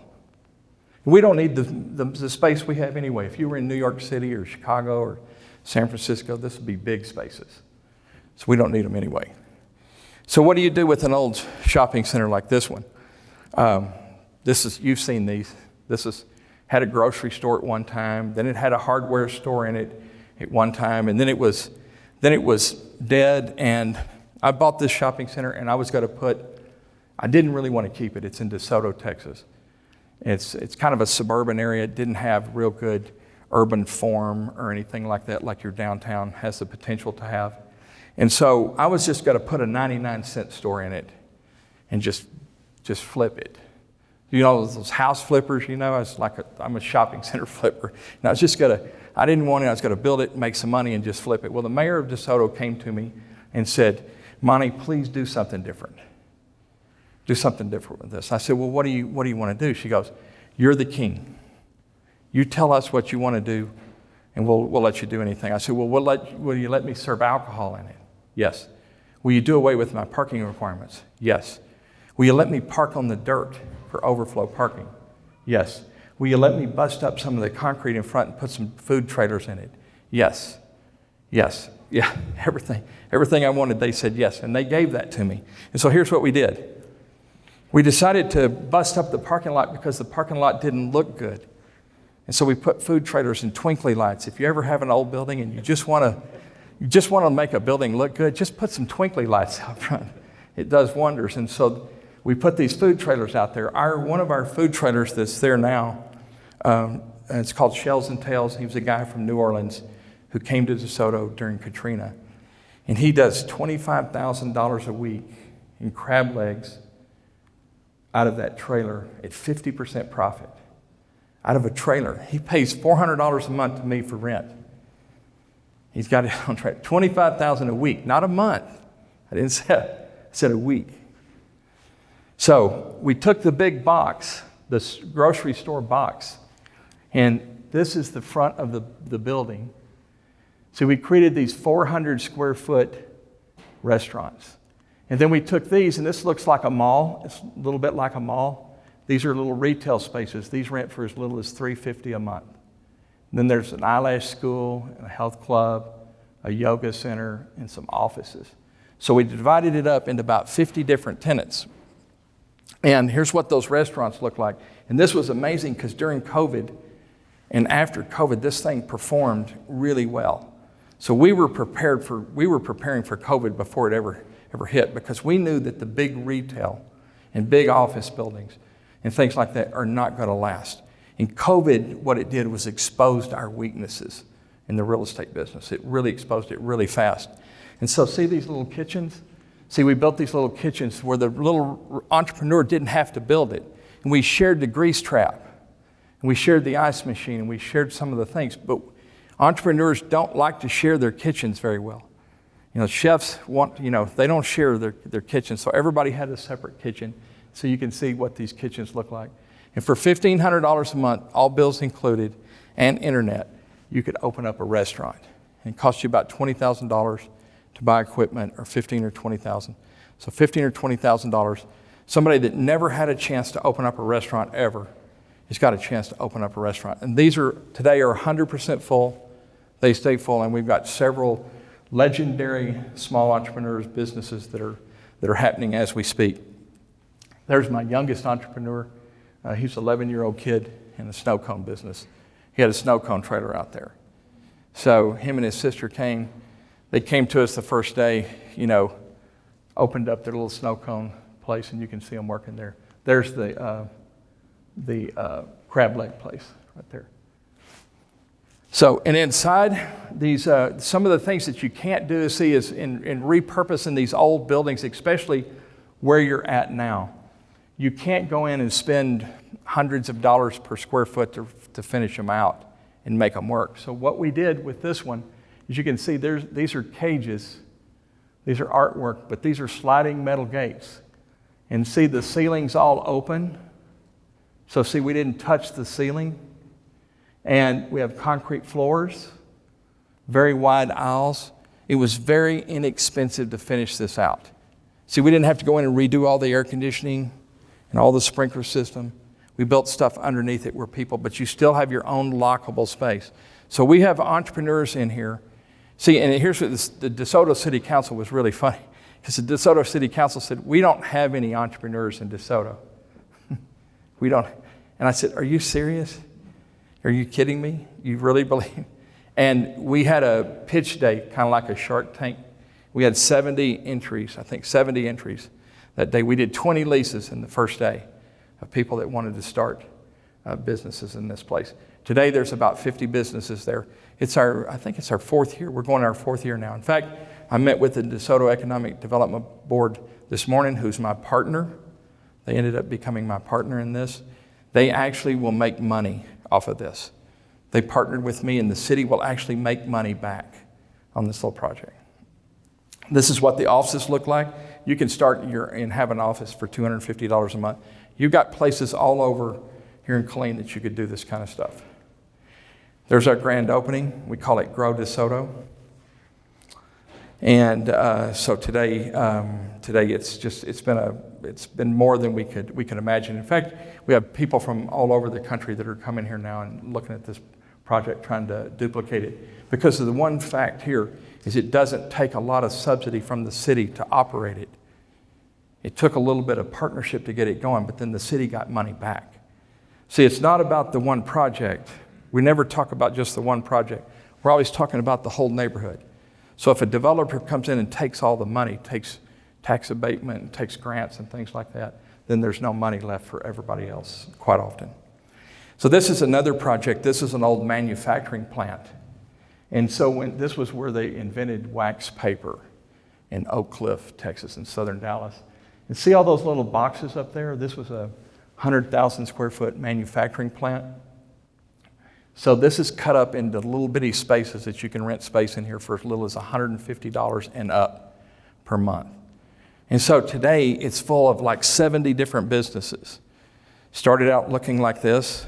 We are sitting right next to a light rail station, which is really lucky. And everybody that looked at this wanted to tear it down and put apartments. You know those cheap stucco apartments they're building everywhere? And the neighborhood threw a fit. The neighborhood didn't want that. And we were the only ones that had looked at it to save it, to turn it into an entrepreneurial workforce development center. So we went from contamination to conservation. So built in the 20s, there's the before and after pictures, there's co-working spaces, there's retail spaces, and you can see how we divided the spaces up with cattle panels. See these metal panels right here? There's no walls, there's no sheetrock. See the open ceilings? They're all air conditioned. You know what happened? We did it to save money. Okay, but what happened is by having all those spaces open, it became a collaboration village. It became a self-propelling workforce development center, entrepreneurial development center. It does not have an executive director. The people there, they help each other. They collaborate with each other. They see each other working. And today, it's actually, we're full. We have 110,000 square feet, and we have 2 300 square foot spaces vacant in the whole thing, post-COVID. And so there's everything from graphic designers to a brewery. There's a barbershop. There's a martial arts studio. There was a church. There's different things that come and go over time. And this is what they said about us. One of the people that came and wrote about us, they called it a magic co-op village. Why was it magic? Was it magic for what I did? No, I just created the space. What was magic about it is that the local people from those neighborhoods, they're the people that are occupying it. And those people created the vibe. They created the X factor. They created the secret sauce. Okay, I didn't. See, and they're the locals who create that local culture. Applebee's can't do that. Chili's can't do that. You can't. And today, if you ever come to Dallas, I'll invite you to come and look at some of this stuff if you want to. And so let's look at the power of small development. You've seen some small stuff that I have and the stuff that's bigger, but everything is always done incrementally. And the Costco on the freeway, which Kent will remember, is on the tax rolls. It's about 20 acres, 25 acres. It's on the tax rolls for $490,000 an acre. And that one of the little building that I showed you with the barber, it's on the tax rolls for $4 million per acre. $4 million per acre. And you've got lots of places you could fit these in around town, just like Kevin showed you just earlier on the numbers. This one, unfortunately, it's good for the city, and I like Costco. Okay, they're a good company, but it doesn't pay for itself. Its taxes cannot pay for the infrastructure that's around it. They cannot. These make the city rich. These make the city rich. And they're locally owned. They're locally owned. So now there's another job I have too. I'm also a Duncanville city councilman. So it's the worst thing I ever did. I don't know about you. Okay. I can do a lot better as a developer. As a city councilman, I didn't play well. And so this May, I'll finish my term on the city council. And I thought it's the worst thing I ever did, but maybe it's not. Maybe I was on the city council to learn something. And here's what I learned. I learned this, that the city council that we have, and maybe your city council is the same, I don't know. We don't have any kind of a unified vision, even though we have a brand new comp plan. We have a brand new comp plan. We did the comp plan, and it's already sitting on the shelf, and nobody's even mentioning it anymore. And so what I've figured out is that city council people can't sit around and drink coffee and dream. See, I'm a dreamer. I'm a big dreamer. I have to dream about what you could do with that old mall on the freeway, what you could do with that old hotel downtown. You know, what could it be like? Who might move into downtown? Would somebody, a lawyer in town, like to move their little law office downtown and just build a little building? A lawyer who's maybe committed to the community? Maybe your company can put its office downtown to start out because there's no demand maybe for restaurants or retail yet. But that would work. But the cities, councils, have to figure out a way. And here's what we do in Duncanville. We have a retreat once a year. We go in, some consultant comes in, tells us how to be better leaders and some other crazy stuff that none of us ever used. Okay? What we need to do is we need to be able to sit around and talk to each other about ideas and what we might could do here. Dream without any controversy, just express ourselves. In fact, I believe that the public needs to come in and do that with us. But we don't do that. We spend all our time, talking about new police cars. We don't like the Fords, so we want some Chevrolets. Or, we're talking, the police always come and they're wanting new devices and stuff, and we're arguing over that, or whether they should have 2 flashlights or 1. These don't do us any good. We can take a 1-hour meeting and make it 3 hours. Why couldn't we took a 1-hour meeting before and just sat around and talked about our dreams and our vision about what we might do to our place? So we've got to create policies and zoning and infrastructure that get us that desired result. You remember that unintended consequence? Do you have any unintended consequences here? How do we get the intended consequence? How do we start with the end in mind? How does your neighbors become the building owners in town? How do they become the entrepreneurs? How do middle class and lower middle class people get empowered? How do we take the people that we have and push them up? And here's what they need. They need equity. We're going to talk about that in just a second. Financing and equity is what we need. If you can provide financing and equity for small developers and entrepreneurs, then you will never have to give away any more money to any developers ever again. You won't have to do it. This is one of the things that I'm teaching in Michigan, not now, in the coaching and teaching we're doing. And when I say I'm in Michigan and these other places, I'm not doing development work.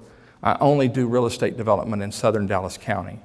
And then I coach and teach all over the country. And up there we're teaching the economic development directors. Okay, your economic development director probably is here, or if it's the chamber, I don't know who it is, but they're here and people come in and say, I want some money. Give me some money. I want to do this new building. I want to do this strip center. I want to do this. Give me some money. And that's what they're used to. What we're teaching economic development directors how to do is put capital, put equity from your rich baby boomers together with entrepreneurs and small developers.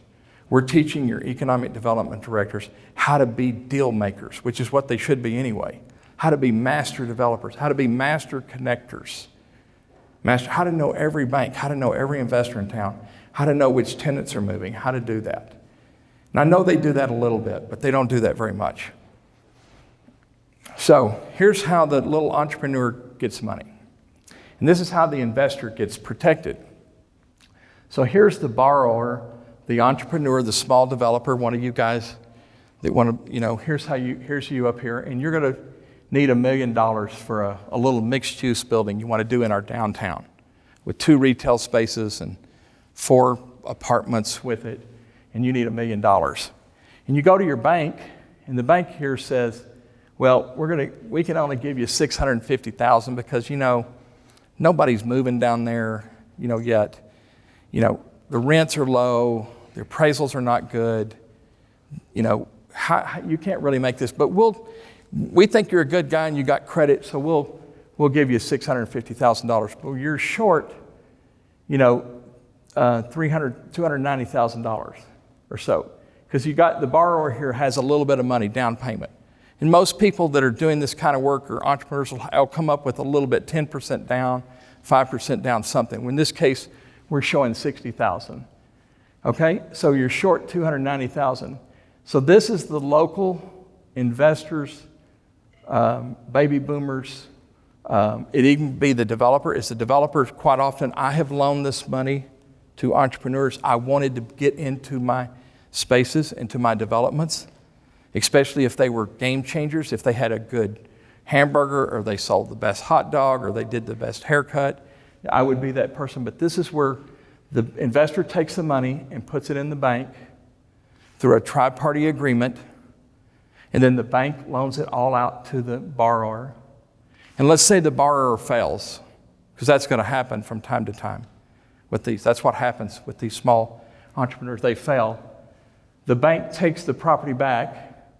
The investor is protected. They're with the bank now. And they just turn around and resell it again. And they finance it 100%. Because, see, they've got the equity from these local investors. They've got the equity to make this happen. You can do this. These people are right here in your community right now. You can do this right now. All you got to do is have your mayor and your economic director, development director, and your city manager say, we're going to do this, and start telling people about it, and set up the paperwork, the right kind of organization where this can be facilitated. You don't have to create a fund. You don't have to create a new bank. You don't have to create anything new. You have the people to do this right now. You have to do this. So this is my last slide, and this is my farming flywheel. And let's say that today we've got somebody here that's just had a really tough life, but they've decided they're going to clean parking lots for a living. Okay, I know a wealthy guy in Dallas who cleans parking lots. Now he cleans interstates and freeways, but he started off sweeping parking lots because he didn't have any education. He had been to prison, and he just got out, and it's the only thing he could do with nothing. And so this parking lot repair guy, he got into the flywheel. See, he's right in here. He got into the flywheel.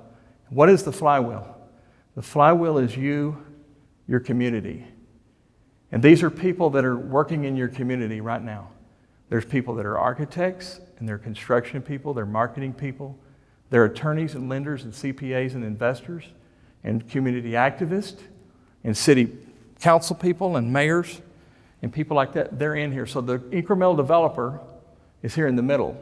It's not like a normal chart where you have the CEO and the vice presidents and then the supervisors and things like that. As an incremental developer, you're in the middle of everything. You have to be involved. You have to be involved in everything. And so the parking lot cleaner is cleaning parking lots in his farm, in his neighborhood. And the parking lot cleaner gets a little bit of money and finds a little building to buy. And he puts his store in there, and he puts his truck in there and his sweepers in that building, and he leases out 2 spaces. He leases out 2 spaces to somebody else. And the beginning of generational wealth. That's the beginning. I don't know about you. I don't trust Wall Street. I only trust building wealth by what I can build in my community, what I can own in my community. And why shouldn't the locals, why shouldn't you get to own the property? Why shouldn't you get to own the property? Why should only these big developers get to own the property? As a city, my challenge is to you, is create the environment. What we want to do is create the environment where people like this can thrive. And people like this will create places like South Austin and like Oak Cliff in Dallas. They'll create the cool places. Like Quint said, people, if it ain't cool, we ain't got to go. It's got to be fun and cool. Even work today, in office environment, office buildings, those old stuffy office buildings, nobody wants that stuff anymore. They want cool places where they can go and have coffee and beer and collaboration with other people. People want to be, they want to be trading ideas. Independent entrepreneurs like to be trading ideas and collaborating and meeting together. So, if you're interested in doing this and you're interested in doing it fast, and even if you've never done it before, somebody that's here that wants to be a small developer, that wants to be an incremental developer, you need to contact me, okay? Let's don't wait for this plan to get through to come up with something good to do. And it could be as small as a snow cone stand. Okay, it doesn't have to be big. So if there's anybody out there that wants to do this, let's get something going tomorrow. Thank you. Okay, so I know we went a little bit long. I started it off by going long on my part. So what we're going to do, I'm going to ask AJ, we have a few slides here to just talk about. There's other ways that I want you guys to know about and that you can engage us through the plan. So I want to hit those just real quick, and then we can stick around and answer questions as a group, or we can go ahead and go straight to, or we can just take questions individually. But let's do that, because I know some folks are kind of getting antsy and want to get out of here. If you have questions and you want to drop them off for us, but I think the quickest way is just, I do want to hit the way to stay engaged with us real quick. So let me fast forward a little bit. You want this? All right. Well, thank you for hanging in there with us. We know it's been a long night, but we hope that we've started to get you re-inspired by one another. We've started to get your minds working on different ideas and things that can happen in your community. As Kevin said, we're happy to stay tonight and visit with as many of you as possible. But you might have wondered at some point today, how do I get involved other than the fact that I'm here at this meeting tonight? First, we want to thank you for coming out in the evening with the unexpected weather. We really value your time. And we want to give you other ways that you, your family, your neighbors, your friends can also be engaged. So please share this information with them, encourage them to visit with us. The plan ultimately is as good as the level of engagement and the number of voices that we're able to hear in this process. So we ask that you really help us make sure that it's as diverse of a document and it represents as many of you as possible. So there's a number of things you can do, and I promise they're not all meetings. There are other ways that you can also get engaged with us. We will, however, have a series of meetings that we want to tell you about. First of all, there is an advisory committee that's going to be a prime partner in this effort. So your local city council has identified a number of people who will sit on a group called the Comprehensive Plan Advisory Committee. And because we love acronyms in government, we're going to call that the CPAC for short. This group is a group that we'll be meeting with 5 times throughout this process. And the idea is they're really, first of all, a sounding board for the work that we're doing. We have several key check-in points with this group. And it was also important to the city to have people giving us feedback that are not only elected and appointed officials, but are people like you here in the community. So those meetings will be public. We will be working with the city to advertise those meetings. They will be virtual, so you can attend those from anywhere with as little or as much time as you have. And we'll also be recording those meetings. Secondly, we mentioned elected officials. We will be meeting at key points throughout this process with your local planning and zoning commission and your city council. In fact, some of those meetings will be joint meetings with both groups there together.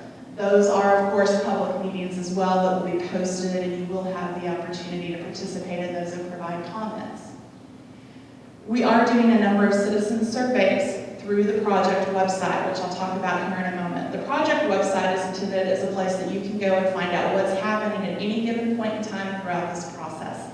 It shouldn't be difficult for you to find that information, and unfortunately, too many times when cities are doing these types of endeavors, it's too hard to find. So we're working to try to make that as easy of an experience for you as possible. And we will be rolling out those surveys through the website. Each survey looks at a different part of the planning process. So they are not all the same. The first survey, which we already have up live now, we closed today. We received a great deal of interesting information and feedback. It generally was looking at asking people about their backgrounds, some of their overall issues and visions for the city. So these are the topics of the next 4. The next survey we'll be running soon is going to really key in on the values of your community and what your vision is, so that we can find that collective vision. We'll be looking at things like housing and neighborhoods. I heard some of you audibly and saw some of you nodding when we were talking about building neighborhoods instead of subdivisions.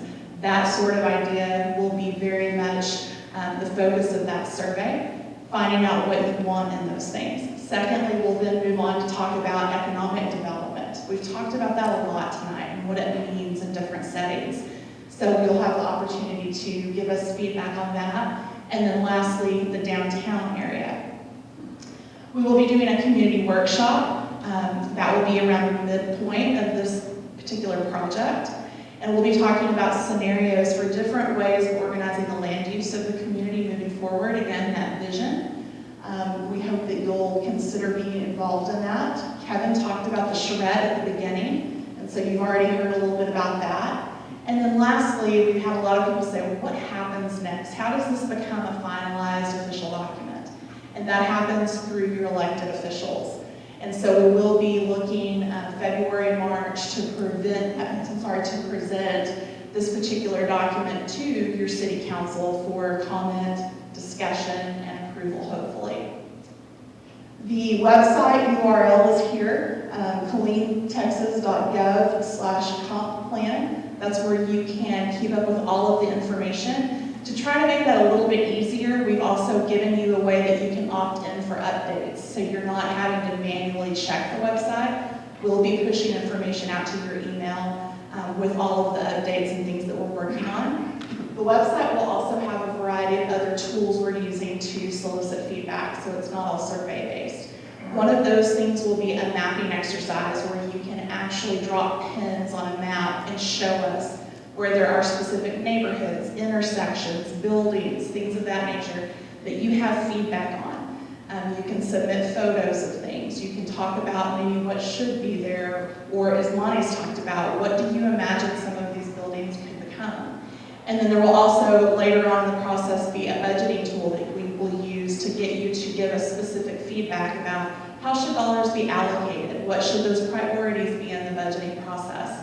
So we really want the feedback to be thorough, frequent, and available to as many people as possible. If there's people that would prefer to give us that feedback in other ways, we've also worked with the city to make that something that is easily accomplished, whether that's filling out paper surveys, whether that is calling the city's phone hotline that they've set up and leaving information that you'd like to share. Whatever way people are comfortable giving us the feedback, we want to make sure that we're ready to receive it.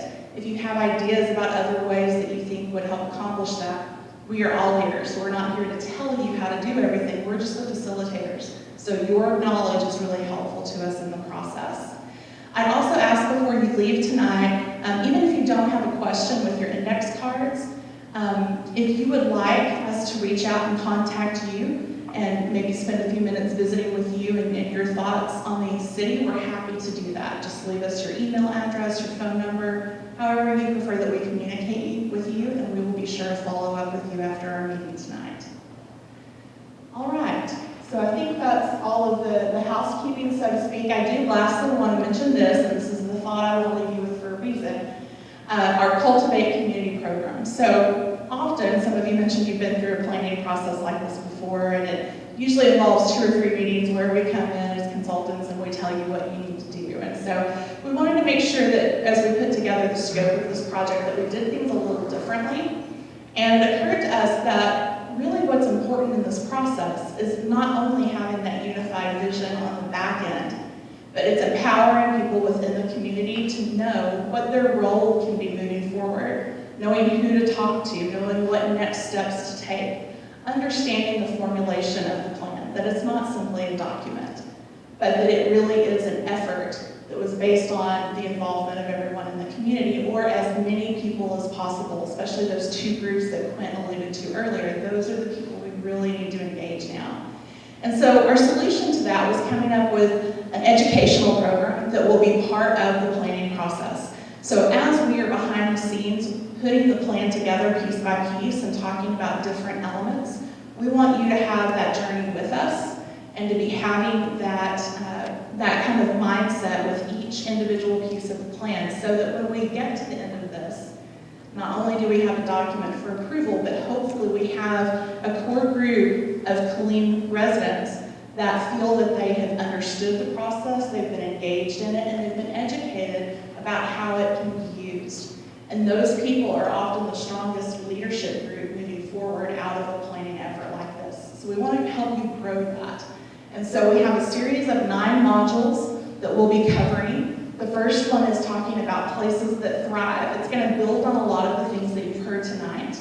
And it's going to end with talking about how do you allocate the resources that you have as a city to get the outcomes that you'd like. So these will be 9 different modules. They will be delivered virtually. They will be recorded so that you can receive those on demand. And of course, you can also contact us upon completion of any of those modules with any follow-up questions that you have. So we're really trying again to cultivate a core group of people that will help take this plan moving forward. And with that, we understand if you need to leave, but if you'd like to stay, if you have questions for any of our speakers tonight, we're happy to stay and visit with those of you that would like to do so. If you need to leave, we thank you for your time and wish you a good night. Any questions that you'd like us to address? Okay, well, I have one, so I'm going to make sure you get taken care of, I promise. Hey guys, just one more chance or one more thing before you guys take off. I do want to add that Monty, Quint, myself, we've all been engaged in different efforts, different projects, different communities like this. I don't think I personally have ever seen an opportunity like this in Killeen right now to take the things that you heard from Quint, to take the things that you heard from Monty, some of the resources and the approach that we have. I hope you guys left with a little bit of inspiration here, because I've been part of these before where we talked about where we're going to do the plan, and I wanted to make sure that we got Quint and Monty together so that you guys could kind of get that sandwich of the importance of the why and the burning platform and the big ideas. But I also wanted you to see what Monty has done to give a little bit of inspiration, because I know I felt in some of the conversations that we just kind of wonder a little bit about what can we really do with our downtown? What can we really do with our neighborhoods? There's a ton of potential here, guys, a ton of it. We really, really, really want to help you guys. And like AJ said, we need to hear from you. We want those ideas, we want those resources, and we're going to connect them. So again, thank you very much for making time to come out here tonight. And again, if you have questions, we're willing to stick around and answer them either with the mic or one-on-one afterwards. So thank you again for coming, guys.